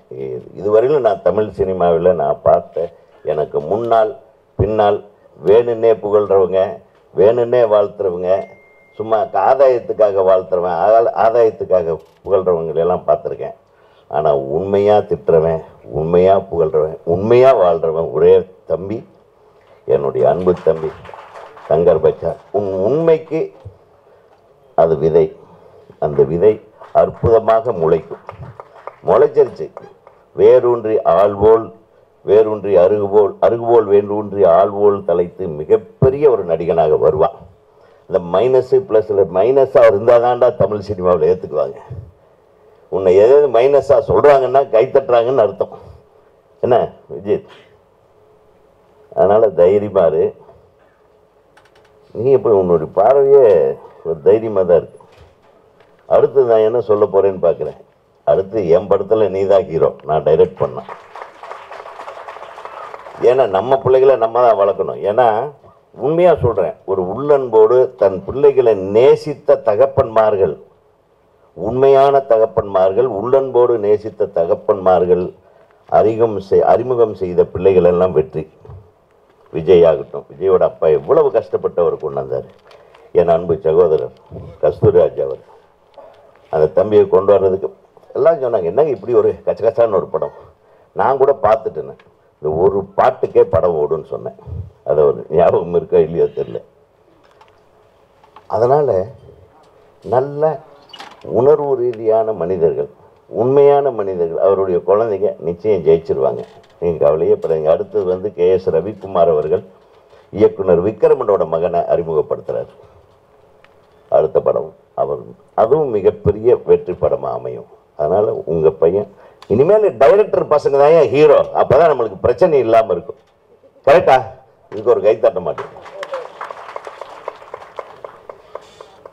ஹீரோக்கள் பசங்க ஹீரோ ஆகிறதுக்கும் டைரக்டர் பசங்க ஹீரோ ஆகிறதுக்கு ஒரு வித்தியாசம். ஹீரோக்கள் பசங்க ஹீரோ ஆனால் என்னன்னா அதே மாதிரி அவங்கள பார்க்க முடியாது. சார் எப்பங்க பார்க்கலாம்? உடனே டைமண்ட் பாபுக்கு ஃபோன் பண்ணோம், உடனே நம்ம பிஆர்ஓக்களுக்கு ஃபோன் பண்ணோம், இல்லைன்னா ஒரு மேனேஜருக்கு ஃபோன் பண்ணோம், டைமை பிடிக்கணும். அப்பா கிட்ட கதை சொல்லுங்கம்பாங்க, அப்புறம் இல்லை என் பையன்கிட்டயே கதை சொல்லுங்கம்பாங்க. யாருக்கிட்ட கதை சொன்னாலும் மற்ற மேட்ரு ஓகே ஆனால் மட்டும்தான் படத்துக்கு ஓகே சொல்லுவாங்க. ஆனால் டைரக்டரோட பிள்ளைங்க ஒரு கண்டென்ட் ஓகேன்னா அவங்க உடனே கால் ஷீட் கொடுத்துருவாங்க. அதனால நீங்கள் பார்த்தீங்கன்னா டைரக்டரோட பசங்கள்லாம் ஹீரோக்கள் ஆனாங்கன்னா அவங்க எல்லாம் வெற்றிகரமாக வலம் வருகிறார்கள். ஸோ ஒரு ஒரு ஒரு ஒரு ஒரு புதிய அத்தியாயம் தொடங்கிடுச்சு தங்கர் பச்சானுடைய பிள்ளையிலிருந்து. கண்டென்ட் ஓரியன்ட் மூவிஸ் இனிமேல் எந்த மூவியில் ஒரு நடிகன் வந்தாலும் ஆரி சொன்னது போல் கண்டென்ட் தான் முக்கியம், ஹீரோக்கள் முக்கியமே அல்ல. ஐயா அடித்து சொல்லுவேன், நம்ம வந்த காலத்தில் கூட நம்ம கண்டென்ட்னால தான் ஹீரோ ஜெயிச்சார். மேபி அந்த கண்டென்ட் ஹீரோவுடைய இமேஜுக்கு ஹெல்ப் பண்ணிச்சே தவிர கண்டென்ட் இல்லாமல் எந்த படமும் ஓடலை, இனிமேல் அது ஓடாது. நிச்சயமாக இந்த படத்தில் ஏதோ ஒரு கண்டென்ட் இருக்கும். டக்கு முக்கு திக்கு தாளம்ன்றதல்ல, தங்கர் பச்சானுடைய கண்டென்ட் இதில் நிச்சயமாக இருக்கும். அது உள்ளே புகுந்து பார்க்கணும். அதுதான் உண்மை சம்பவத்தினுடைய கதைன்னு போட்டிருக்காங்க. அதே மாதிரி விஜித் மாதிரியே இருக்கிறாரு அவர் மியூசிக் டைரக்டர். நான் 2 பேருக்கு கன்ஃபியூஷன் ஆயிடுச்சு. உண்மைதானே? தூரத்தில் இருந்து பார்த்தா 2 பேர் என்னடா ஒரே மாதிரி இருக்காங்களேன்னு.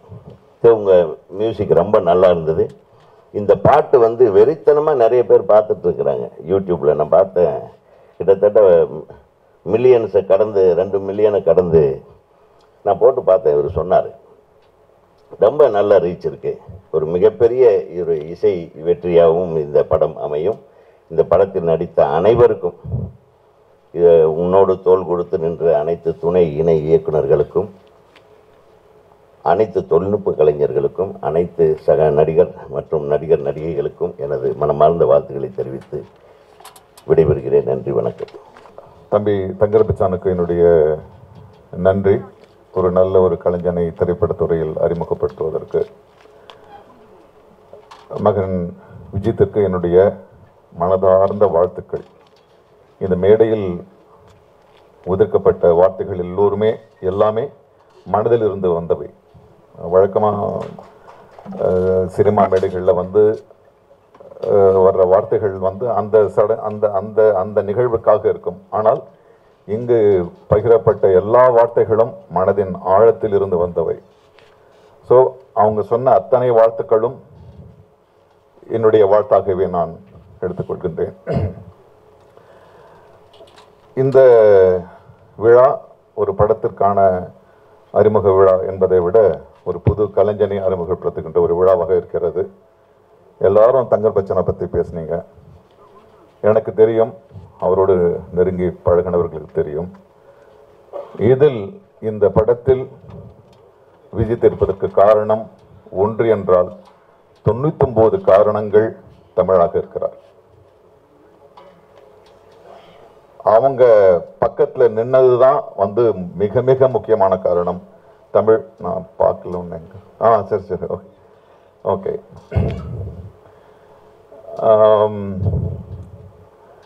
நான் காரில் வரும்போது என் பையன் தான் ட்ராப் பண்ணான். நான் சிரிச்சுக்கிட்டே வந்தேன். என் பையன் கேட்டான், என்னப்பா என்ன சிரிச்சுக்கிட்டே வரீங்க தனியாக அப்படின்னா. இல்லை நான் ஒருத்தரை பற்றி நினச்சிக்கிட்டே போகிறேன், சிரிப்பாக வருது.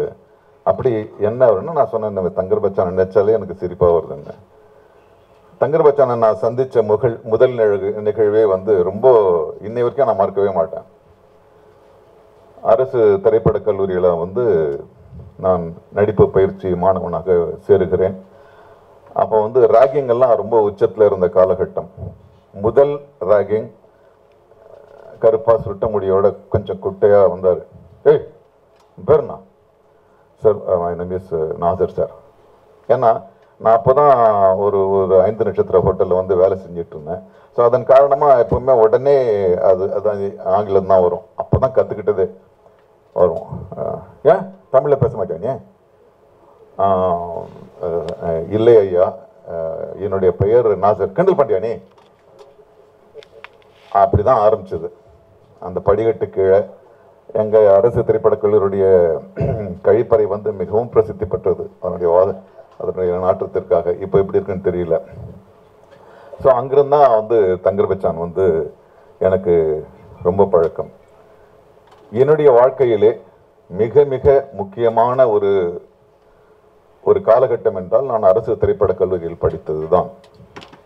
இந்த மேடைக்காக நான் சொல்லவில்லை, மரபுக்காக சொல்லவில்லை. அங்கிருந்தா என்னுடைய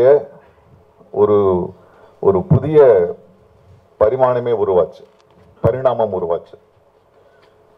அங்குதான் இவங்கெல்லாம் சேது, ராஜு மேனன், சிவகுமார் இவங்கெல்லாம் என்ன ஃப்ரெண்ட்ஸ்ன்னு சொல்லிப்பாங்க. நான் அவங்கள ஃப்ரெண்ட்ஸாகவே அந்த லிஸ்ட்டில் வச்சுக்கிறதே கிடையாது. அவங்களெல்லாம் இன்னைய வரைக்கும் என்னுடைய ஆசிரியர்கள்.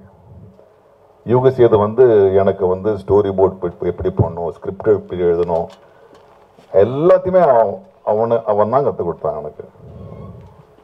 ராஜீவ் மேனன், சிவகுமார், ரொம்ப ரொம்ப அழகான ஒரு விஷயம் அது. இந்த பக்கம் வந்து ஒரு குரூப் வந்து ஆர்ட் ஃபில்ம் ஃபார் ஃபில்ம்னு இருக்கும். இந்த சைடு வந்து ராஜா ரவி, ஆரி உதயகுமார்லாம் இல்லை மக்களுக்கான படம் தான் அப்படின்னு 2 குரூப்பாக அப்படின்னு அவங்க சண்டை போகிறதுலேயே நீங்கள் போவே வேணாம் கிளாஸுக்கு. ஏன்னா அவங்களுடைய தரப்பையும் இவங்களுடைய தரப்பையும் விவாதம் பண்ணும்போது great learning happen, not in the classes. அதுக்காக நன்றி சொல்கிற ஒரு மேடை அதை எடுத்துக்கிட்டு ஆரி உதயகுமாருக்கும் யுக சேதுக்கும் என்னுடைய நன்றிகள். தங்கர் பச்சான் வந்து உதயகுமார் சொன்ன மாதிரி எல்லாருக்கும் வேண்டப்பட்டவன். அவன் இந்த குரூப் அந்த குரூப்பு அப்படியெல்லாம் கிடையாது. ஏறக்குறைய ஒரே பகுதியில் இருந்து வந்ததுனால தங்கர் பச்சானுக்கு என் மேலே அவருக்கு என் மேலே மிகப்பெரிய பரிவும், எனக்கு அவர் மேலே ரொம்ப அன்புமா இருந்துச்சு. ஏன்னா அந்த காலகட்டத்தில் தான் நான் வந்து தமிழ் சமகால இலக்கியங்களை படிக்க ஆரம்பித்தேன். அதை பேசுகிற ஒரே ஒரு ஆள் அப்போ வந்து தங்கர் பச்சான்னா இன்ஸ்டியூட்டில் இருந்தாப்புல. அதுதான் நிறைய பேசுவார். அப்புறம் வந்து அவர்கிட்ட எனக்கு ரொம்ப பிடிச்ச விஷயம் வந்து தன்னிலை மாறாதிருத்தல். அதுதான் மனுஷனுக்கு முக்கியம்னு. ஒரு நாள் நான் ஃபோட்டோ பார்த்தேன், ஒரு கிரெயினில் வந்து வெறும் கோமணம் கட்டிக்கிட்டு கேமராவை அப்படியே பார்த்துட்டு இருக்காரு. நான் உடனே ஃபோன் பண்ணேன், டே என்னடா இது ரொம்ப வீலாக இருந்துச்சா? இல்லைடா, எப்படா ஒரு விவசாயி வந்து கோமணம் கட்டி உட்காந்தவங்களுக்கு என்ன தமாஷாக்குதா? நான் கேமராவில் தானே பார்க்க போகிறேன், கோமணம் கட்டிக்கிட்டான்னா அப்படின்னு கேட்டா போல.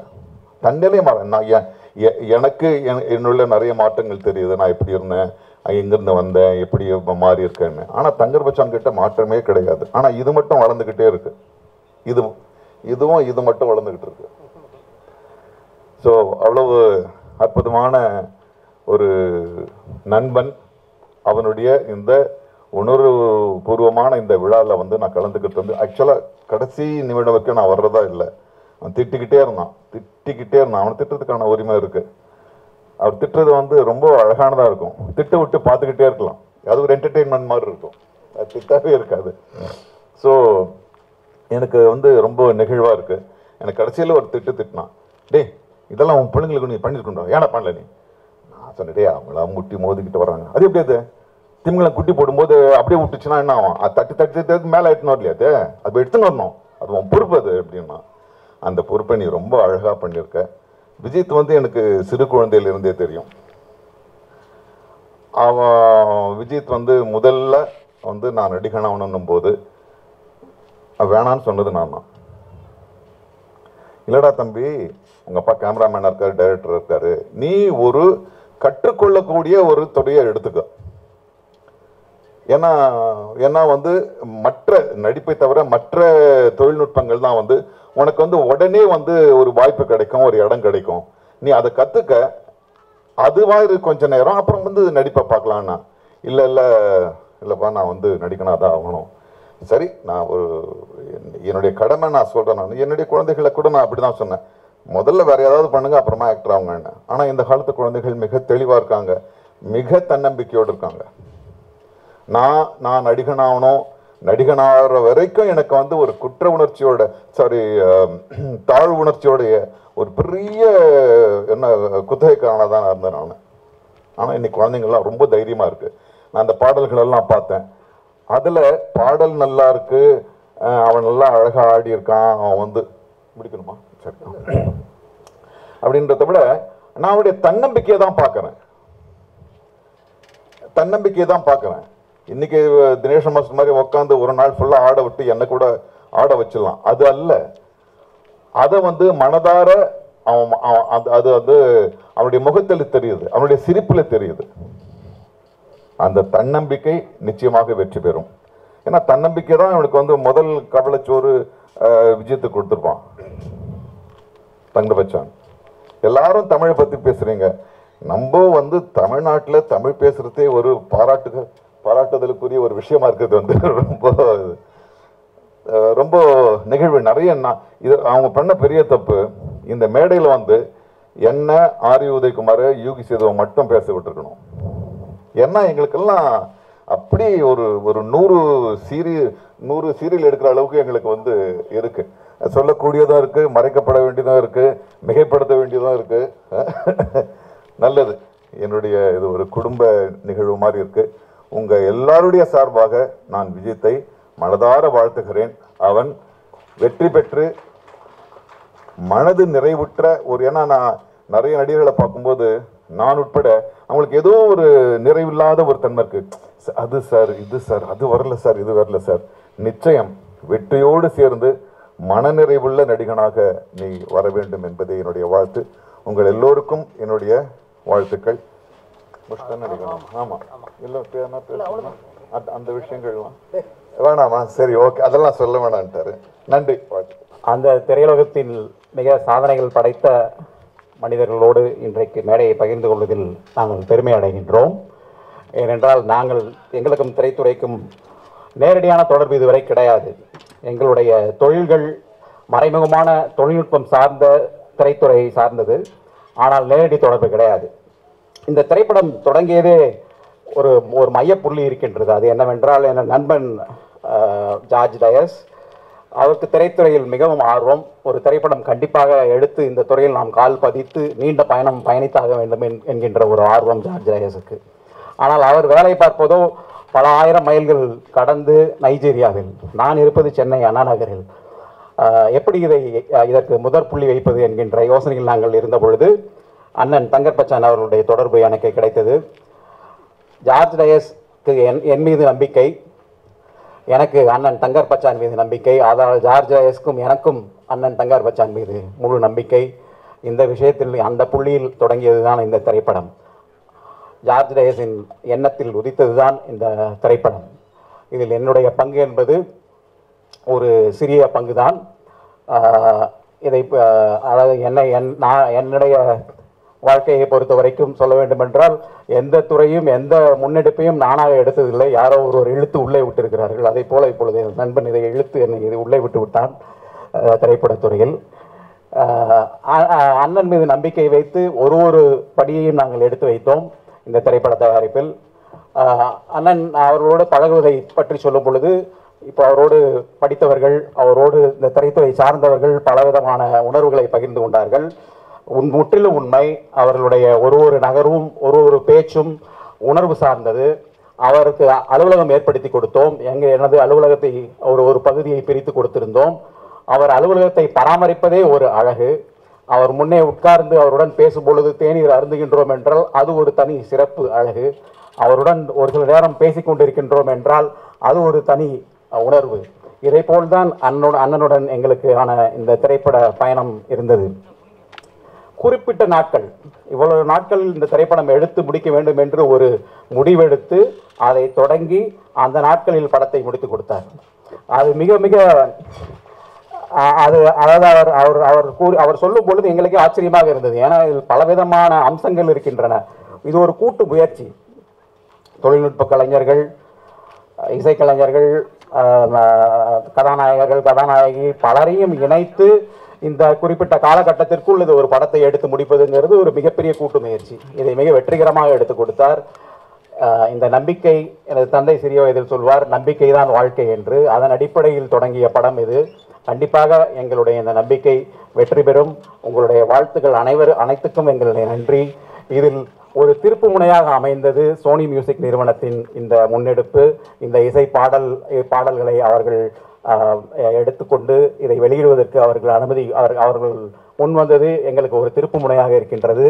இந்த படம் ஒரு முதல் மைல்கல்லாக இருந்தாலும் நீண்ட பயணமாக இது இருக்கும் என்று நாங்கள் நம்புகின்றோம். இந்த பயணத்தை எங்களுடன் துணை வந்த அனைத்து தொழில்நுட்ப கலைஞர்கள் மற்றும் கலைஞர்களுக்கும், இப்பொழுது இந்த நிகழ்வை முன்னெடுத்து செல்ல போகின்ற ஊடகவியலாளர்களுக்கும், இங்கே இந்த நிகழ்வை கௌரவிக்க வந்திருக்கின்ற அனைத்து நண்பர்களுக்கும் எனது நன்றியை தெரிவித்துக் கொள்கின்றேன். இயக்குனர் அண்ணன் சங்கர் பச்சான் அவர்களுக்கும், இதன் கதாநாயகர் விஜித் பச்சான் அவர்களுக்கும் எனது நன்றியை தெரிவித்துக் கொள்கின்றேன், வாழ்த்துக்களை தெரிவித்துக் கொள்கின்றேன். நன்றி, வணக்கம். இவர் பேர் வீரசக்தி, சக்தின்னு அழைக்கிறது. இவர் ஒரு தயாரிப்பாளர். இப்போ ஒரு படம் எல்லாருக்கும் OMG oh my ghost Sunny Leone நடிக்கிறாங்க. அந்த படம் இவர் தான் தயாரிச்சிருக்காரு. எப்படி ஏன் அவர் இங்கே கூப்பிட்டேன்னா, நான் எவ்வளோ படங்கள் பண்ணிட்டேன், எவ்வளோ மனிதர்களை நான் பழகிட்டேன்.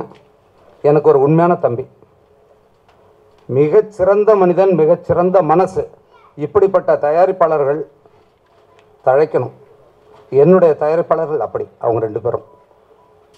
அதுதான் எனக்கு வந்து கிடைச்ச ஒரு பெரிய செல்வம். அது இல்லைன்னா இதெல்லாம் வாய்ப்பே கிடையாது.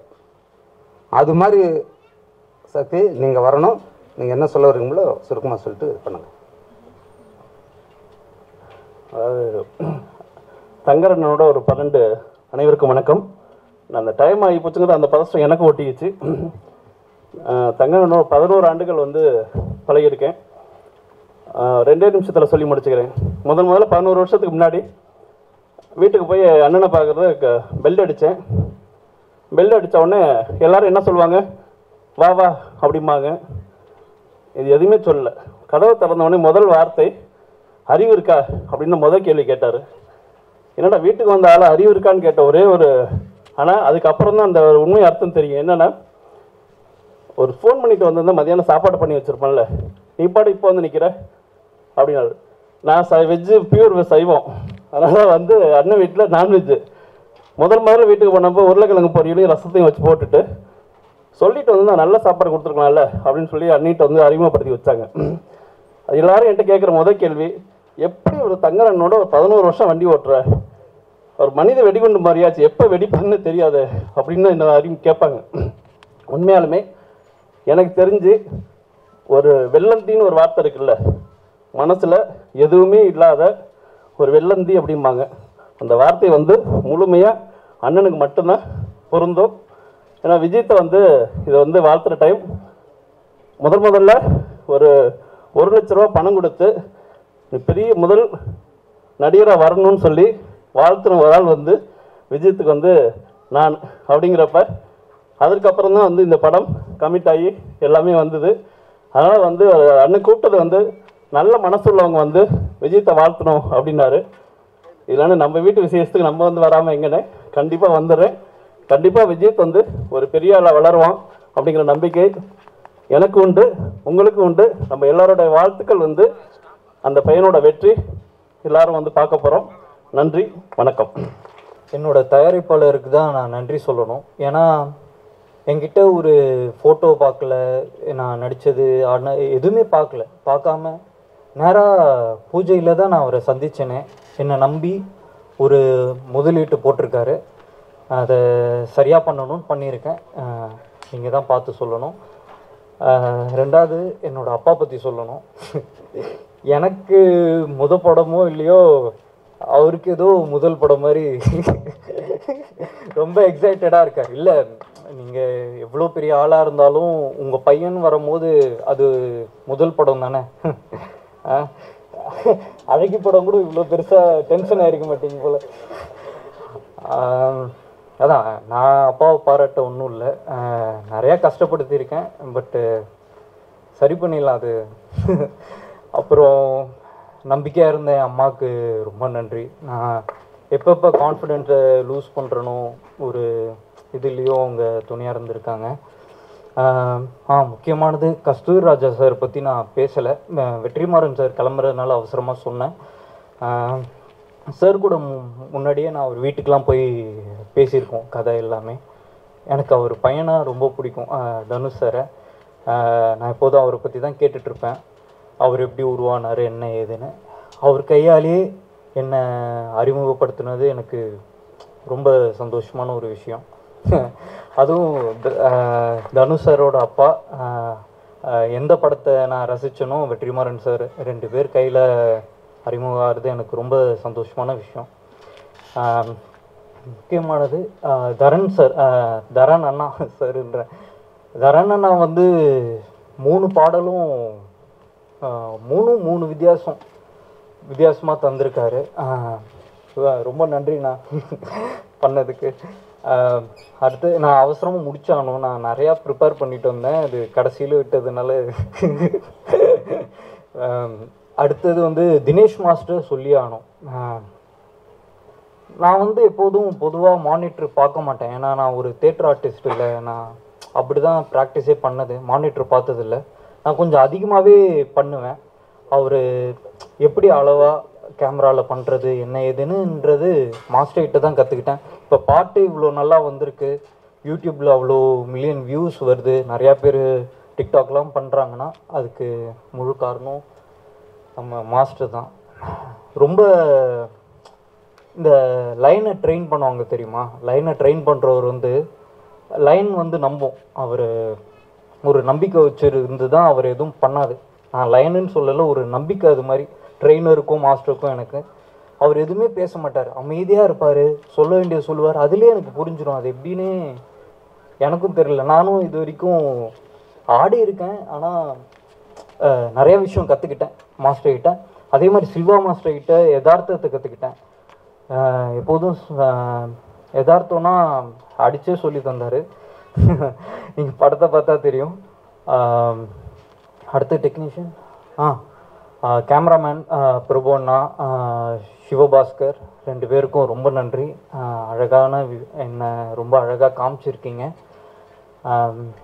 நிறையா டெக்னீஷியன்ஸ் இருக்காங்க. ஷாபு எடிட்டிங்கில் எப்போதுமே சீன்ஸ் முடித்ததுக்கப்புறம் ஷாபு சார்கிட்ட உட்காந்து என்னென்ன கரெக்ஷனோ எல்லாமே எனக்கு பொறுமையாக சொல்லி தருவார். அடுத்த நாள் ஷூட்டிங் போகும்போது நான் வந்து எடிட்டிங் தான் போவேன், நேராக போயிட்டு சார் என்ன சார்னா கரெக்டாக சொல்லுவார். அடுத்த நாள் அப்படி தான் ஷாபு சார் வந்து எனக்கு ரொம்ப ஹெல்ப் பண்ணார். யாரும் என்ன ஒரு புது நடிகை ஒரு இதெல்லாம் பார்க்காம, ஓகே ஒரு விஷயம் உனக்கு சொல்லித்தரணுன்றது நான் நிறைய பேர்கிட்ட இந்த ப்ராஜெக்டில் கற்றுக்கிட்டேன். நீங்கள் வந்திருக்கவங்க எல்லாருமே ப்ரெஸ்ஸு, சிறப்பு விருந்தினர் எல்லாருமே நிறையா ஆடியோ ஃபங்க்ஷன் பார்த்துருப்பீங்க, நிறையா புது ஹீரோ இன்ட்ரடியூஸ் ஆகி பார்த்துருப்பீங்க. யார் சரியோ அவங்கள பார்த்து தான் நீங்கள் மக்கள் எல்லாருமே தேர்ந்தெடுக்கிறீங்க. நானும் சரியாக பண்ணியிருக்கேன்னு நம்புகிறேன். அப்படி ஏதாவது தப்பு இருந்தது அப்படின்னா எனக்கு சொல்லுங்கள், நான் கண்டிப்பாக மாற்றிப்பேன். ரொம்ப நன்றி. இது மாதிரி ஒரு மேடையில் என்ன என் வாழ்க்கையில் இது வரைக்கும் இது மாதிரி ஒரு சந்தோஷத்தை ஹேண்டில் பண்ணதில்லை. இந்த உச்சக்கட்ட சந்தோஷம்னு சொல்லுவாங்களே, எப்போதுமே உச்சக்கட்ட சோகத்தையும் ஹேண்டில் பண்ண முடியாது, உச்சக்கட்ட சந்தோஷத்தையும் ஹேண்டில் பண்ண முடியாது. ரெண்டும் ஒரே மாதிரி தான் இருக்கும், ஒரு மாதிரி ஃப்ரோசனாக அந்த இதில் தான் இருக்கேன். ரொம்ப நன்றி நீங்கள் அனைவரும் இங்கே வந்ததுக்கு.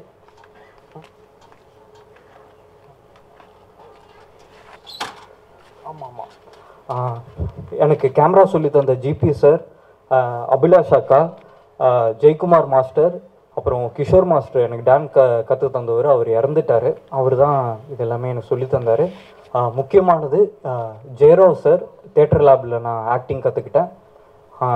ரொம்ப நன்றிங்க. ஒன்றும் பேசுகிறதுக்கு இல்லை, என் உள்ளத்தில் இருக்குது, நேரம் அனுமதிக்கல. அது எல்லாருக்கும் புரிஞ்ச மாதிரி தான் நான் நினைக்கிறேன். இது ஒரு சம்பிரதாயத்துக்கு இங்கே இடமே கிடையாது. முதல்ல வந்து நான் எப்படி சொல்கிறேன்னா, முதல்ல நான் மறந்துடுவேன். என்னை உருவாக்கியது வந்து என்னோட பத்திரக்கோட்டை கிராமம் மாத்திரமல்ல, எங்களுடைய திரைப்பட கல்லூரி. சொல்லும்போதே அடைக்குது.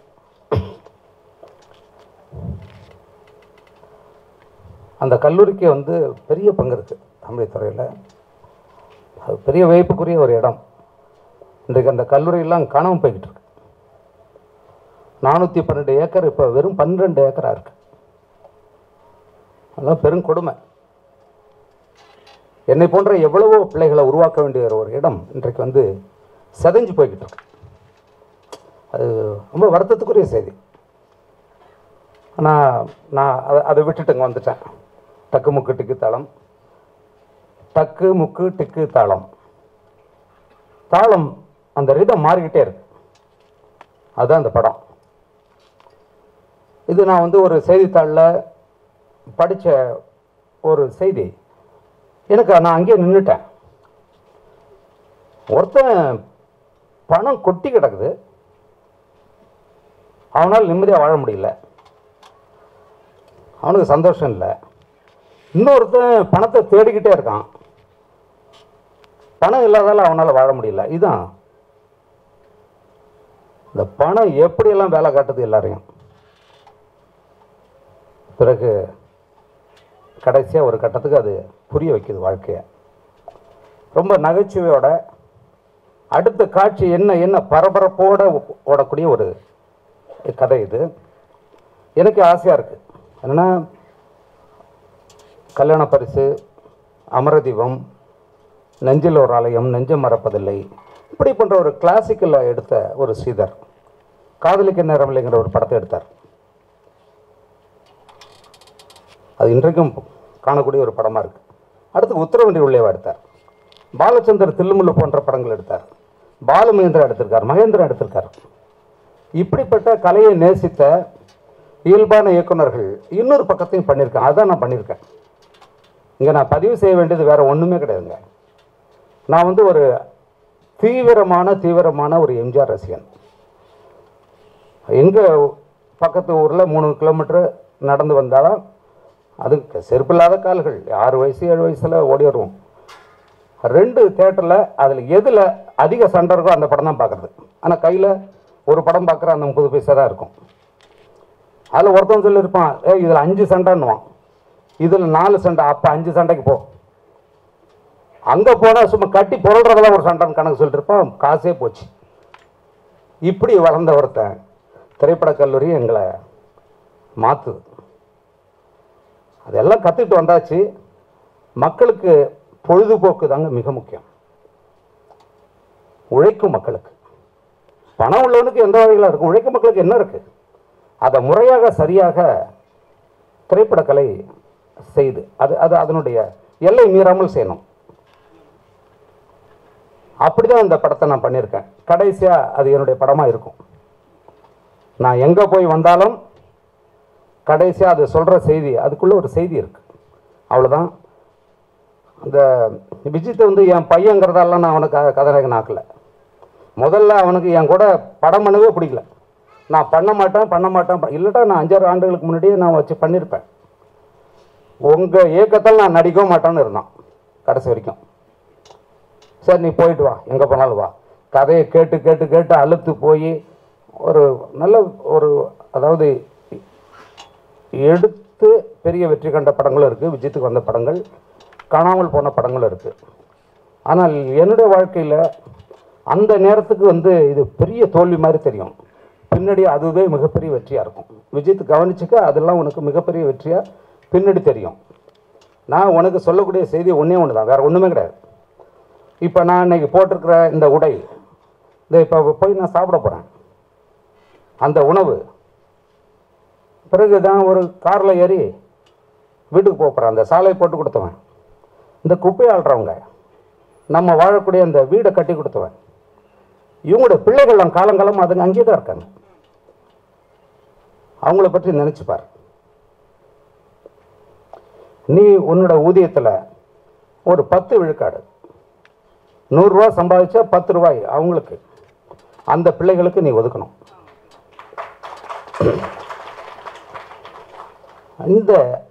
இந்த மனநிலைக்கு நீ தயாராகிடு. நீ செய்வ, இருந்தாலும் நான் அதை சொல்கிறேன். ஏன்னா அப்பா வந்து எப்போ இருப்பேன், உன் கூட இருப்பேனா இதை தெரியாது. என்னுடைய இந்த நண்பர்கள் சரவணராஜா, ஜார்ஜ் டயஸ், எந்த பிறவியில் எனக்கு இப்படி ஒரு அன்பு தம்பிகளாக இருந்தான்னு தெரியல எனக்கு. ஆனால் இந்த டக்கு முக்கு டிக்கத்தாலும் இப்படிப்பட்டவங்களாம் இந்த பிறவியில் எனக்கு அறிமுகப்படுத்தி வச்சிருக்கு. என்கிட்ட எதையுமே கேட்டதில்லைங்க, எதையும் அவங்க பார்த்ததில்ல, ஒன்றுமே அவங்களுக்கு தெரியாது. எவ்வளோ பெரிய நம்பிக்கைனா, எவ்வளோ ஒரு ரூபாயும் பல்லாயிரக்கணக்கான மைல் தாண்டி மனைவியை பிரிஞ்சு, குழந்தையை பிரிஞ்சு, இந்த மொழியை பிரிஞ்சு, எத்தனை அவமானங்களை சந்தித்து ஈட்டிய இந்த பணம், அதில் எடுக்கப்பட்ட படம் இது. எந்த கருப்பு பணத்திலேயோ, மக்களை கொள்ளையடித்த அரசியல்வாதிகள் பணத்திலேயோ, குறுக்கு வழியிலே எடுத்த படம் இல்லை. அது நிச்சயமாக அது என்னுடைய நண்பர்களுக்கு திரும்பி வருங்கிற நம்பிக்கை எனக்கு இருக்கு. மக்கள் திரும்ப அதை அளிப்பார்கள். அந்த பணங்களை அவங்க எடுத்துகிட்டு போகக்கூடிய ஆட்களே இல்லை. மீண்டும் மீண்டும் மீண்டும் இந்த தமிழுக்கும் இந்த மக்களுக்கும் மகிழ்ச்சியும் பெருமையும் சேர்க்கிற ஒரு திரைப்படத்தை அவங்களால உருவாக்க முடியும். அவங்களால மோசமான படங்களை எடுக்கக்கூடிய ஆட்களே இல்லை. அதனால தான் நாங்கள் இணைஞ்சிருக்கோம். இப்படி ஒரு படம் உருவாவதற்கு அடித்தளமாக இருந்த அவங்களுக்கு முதல்ல என்னுடைய நன்றிகள். இந்த சோனி நிறுவனத்துக்கு நான் நன்றி சொல்கிறேன்.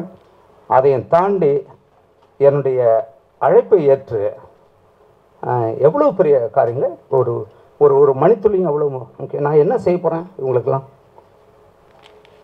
ரொம்ப பேர் வரணும்னு நினச்சி வர முடியல. அதெல்லாம் பட்டியல் என்னால் சொல்ல முடியாது. நான் 1985ஆம் ஆண்டு, கிட்டத்தட்ட கணக்கு தெரியல, ஒரு 37-38 ஆண்டுகள் இருக்கும். அதுக்கு முன்னாடி நான் கேமராவை பிடிச்சேன். நான் அவ்வளோ காலத்துக்குள்ளே எத்தனையோ பேர்கள்லாம் நான் சந்திச்சிருக்கேன். எனக்கு தெரியாது, பல நண்பர்கள் சேர்ந்துருக்காங்க, பாதியில் போயிருக்காங்க, வராங்க, எல்லாமும் இருக்குது. நான் இங்கே இந்த இடத்துல இருக்கிறதுக்கு எனக்கு அடிப்படையாக இருந்த என்னுடைய முதல் படம் கொடுத்த ராஜன், பிறகு சிவசக்தி பாண்டியன் அவர்கள், காதல் கோட்டை தயாரிப்பாளர், பிறகு அழகி தயாரிப்பாளர் உதயகுமார் அவர்கள், இப்போ ஜார்ஜ் டயஸ். ஏன்னா என்னுடைய மகனுக்கு கொடுக்குற அது சரவணராஜா மாதிரிலாம் ஒரு நண்பரை பார்க்க முடியாது. இந்த தயாரிப்பாளர்களை எனக்கு கிடைக்க காரணமாக இருந்தவர் ராஜா வாசுதேவன். ஊடகவியலில், சன் தொலைக்காட்சியில் ஒரு 24 ஆண்டு காலம் தலைமைச் செய்தியாளராக இருந்தவர். அவர் உருவாக்கிய 400க்கும் மேற்பட்ட செய்தியாளர்கள் தமிழ்நாட்டில் மிக முக்கியமான பணியில் இருக்காங்க. இப்போ இவங்கெல்லாம் இந்த பின்புலத்தில் இருந்து தான் இந்த படம் உருவாச்சு. முக்கியமாக நான் ரொம்ப சின்ன பசங்களோட அந்த படத்தை நான் பார்த்துருக்கேன், வேலை பார்த்துருக்கேன். குறிப்பாக என்னுடைய சாபு ஜோசப், அவர் ஒரு தேசிய விருது வாங்கின ஒரு படத்தொகுப்பாளர். நான் தேசிய திரைப்பட குழுவில் சேர்பர்சனாக இருந்தப்போ அவர் பேரில் எனக்கு தெரியாது. பார்த்தேன், இதனால் ஒரு ஸ்போர்ட்ஸ் ஃபிலிமை இப்படி எடிட் பண்ணியிருக்காங்க, யாருன்னு இதுக்கு தான் கொடுக்கணும்னு முடிவு பண்ணான். பேரும் தெரியாது, ஒன்றுமே எனக்கு தெரியாது. நேஷனல் அவார்டு வாங்குறப்போ நிற்கிறான் அவன். நீ யாருப்பா, என்ன இங்கே நிற்கிற அப்படின்னா, சார் எனக்கு தெரியல சார், நான் பள்ளிக்கூடம் படத்தில் வேலை செஞ்சேன். அப்படியா, எதுக்கு வந்திருக்காருன்னா, நான் தான் சார் எடிட்டிங். ஓ அப்படியா அப்படின்னு பார்த்தேன். நான் தெரிஞ்சிலாம் அது இல்லை. ஒரே ஓட்டு, 11 ஓட்டில் ஒரு ஓட்டு, ஆனால் நேஷனல் அவார்டு கொடுத்துக்கணும்னு அதை பற்றி நான் சொன்னேன், கொடுத்துட்டாங்க. எதுக்கு இதை சொல்ல வரேன்னா, நான் அவரோட வேலை பார்க்கணும்னு ஆசைப்பட்டேன். என்னுடைய எல்லா படத்துக்கும் லெனின் தான். ஆனால் அதே மாதிரி என் தம்பி தரன், அப்புறம் இந்த கேமராமேன் 2 பேர் என்கிட்டயே உதவியாளர்களாக இருந்த 2 பிள்ளைகள், அவங்க ஒருத்தவங்க இப்போ டைரக்ட் பண்ணிக்கிட்டு இருக்கான், அதனால் வர முடியல, சிவபாஸ்கர். அடுத்தது பிரபு, எங்கடா இருக்க பிரபு, வா பேசுறது இல்லை, ஓடியா ஓடியா. பிரபு தயாளன் அண்ணன் ஒரு 330 படங்கள் பண்ணியிருக்கார் ஒளிப்பதிவாளராக. அவருடைய பையன் கேமரா மேதைன்னு சொல்லுவாங்க, தென்னிந்தியாவில் மிக முக்கியமான கேமராமேன் கர்ணன், அவருடைய பேரன். ரொம்ப இது ஒரு இராணுவ படை மாதிரி. இது ரொம்ப மகிழ்ச்சி. இவ்வளவு பேர்களுக்கு வாய்ப்பளித்த என்னுடைய தயாரிப்பாளர்களுக்கு மீண்டும் என்னுடைய வணக்கங்களையும் நன்றியும் உரித்தாக்குகிறேன். இங்கே ஒரு பட்டியல் கொடுத்துருக்காங்க, இவங்களுக்கெல்லாம் நன்றி சொல்லுங்கள், விட்டுருங்கண்ணே. அது என்ன அதான் இதுக்கு இருக்க, அது சும்மா ஒன்று விடாமல் படிச்சுக்கிட்டு இருக்கிறது, எதுக்கடா இந்த விழாவுக்கு வந்தன்ற மாதிரி தோண்டிட்டோம். அது இல்லை, எனக்கு நான் குறிப்பாக மீண்டும் சொல்கிறேன், இந்த 4 தூண்களில் ஒன்றாக இருக்கின்ற சமூகத்தை காக்கக்கூடிய ஊடகத்துறை மிக முக்கியமானது. ஒரு நாடாளுமன்றத்துக்கு இணையானது ஊடகத்துறை. அப்படிப்பட்டவங்களும் அங்கே வந்திருக்குங்க. இப்படிப்பட்ட படங்கள், இப்படிப்பட்ட செய்திகள் மக்களுக்கு நல்ல செய்திகள் சென்றடைய உதவுகிற உங்களை நான் வணங்குகிறேன். மிக மகிழ்ச்சி. இப்போது நம்ம இசை வெளியீட்டினுடைய அந்த இறுதி கட்டத்துக்கு வந்துட்டோம். இந்த கிருஷ்ணவேணி திரையரங்கம் என்னுடைய அழகி படம் ஒரு 110 நாளை தாண்டின்னு நினைக்கிறேன், எனக்கு சரியாக தெரியல. இதில் ஓடிருக்கு, சொல்ல மறந்த கதை ஓடிருக்கு, 9 ரூபா நோட்டு ஓடிருக்கு. அது ரொம்ப ஒரு இறுக்கமான இந்த இடம். இதை பார்த்தோன்னே இங்கே தான் நடத்தணும்னு முடிவெடுத்து அந்த முதலாளியை போய் பார்த்தேன். மகிழ்ச்சியாக இருந்தது. இந்த திரையரங்கில் வெறும் 110 ரூபாய் கட்டணும். 92 லட்சம் ரூபாய் உள்ள ஒரு லேசர் ப்ரொஜெக்டர். இது எங்கேயுமே இந்தியாவில் எங்கே இருக்கான்னு எனக்கு தெரியல. 56 ட்ராக் உள்ள ஒரு திரையரங்கம் இது. அப்படி ஒரு இடத்துல இந்த நிகழ்வு நடக்குது. மகிழ்ச்சியாக இருக்குங்க. நான் இனி குடும்பத்தோடு படம் பார்க்கணும்னா இங்கே தான் வருவேன்னு நான் நினைக்கிறேன். அது எங்கே இருக்குங்க தெரில. எல்லாருக்கும் நன்றி. குறிப்பாக அந்த சோனி நிறுவனத்துக்கு மீண்டும் என்னுடைய நன்றிகளை சொல்கிறேன். எங்கள் அண்ணன் எல்லா உதயகுமார் அண்ணன், ஒரு கஸ்தூர் ராஜா, அவங்க நாசர், அவங்க எல்லாருக்கும் மொத்தமாக நன்றிங்க. முடிஞ்சு வச்சு நம்ம வெளியிடலாம். இப்போ மகிழ்ச்சிங்க. குறிப்பாக என் மனைவிக்கு நன்றி. இல்லை பின்னாடி பிரச்சனை ஆகிடும். என்னென்னா என்னுடைய நான் வளர்க்கலைங்க, விஜித்தை நான்லாம் வளர்க்கவே இல்லை. வளர்க்கல, அவன் எங்கே இருக்கான்னு எனக்கு தெரியாது. ஒரு நாளைக்கு 3 படப்பிடிப்பு, 3 தயாரிப்பாளர் என் வீட்டில் நிற்பாங்க. இங்கே போகிறதா அங்கே போகிறதா இங்கே போகிறதா எனக்கு தெரியவே. என்னை வழி நடத்தி வேற ஒரு மனைவியாக இருந்தால் நானும் விஜயத்தெலாம் இல்லை, எங்கேயோ நான் ஒரு பரதேசியாக அலைஞ்சிருந்துருப்பேன். எனக்கு பணம் ஈட்டவும் தெரியாது, அதை வச்சுக்கவும் தெரியாது, ஒன்றும் தெரியாது. அனைத்து வெற்றிகளும் என்னுடைய மனைவியுடையது. நன்றிகள். என்னுடைய ஆசான் இங்கே இருக்கார், ஜிபி கிருஷ்ணன் அவர்கள். நீங்கள் வரணும், எதுவும் சொல்லாதீங்க, வாங்க. ஆமாம், ஒளிப்பதிவு துறையில் நான் அவரோட வேலை பார்த்துருக்கேன். என்னுடைய ஆசிரியர் அங்கே திரைப்பட கல்லூரியில். விஜயத்துக்கு திரைப்பட கலையை கற்றுக் கொடுத்தவர் அவர் தான். ரொம்ப எவ்வளோ பேர் பின்னாடி இருக்காங்க, அதெல்லாம் நான் நிறைய பேச வேண்டியிருக்கு. இந்த ஒரு வேலை மாத்திரம் இல்லை இருக்குது. என்ன சார்?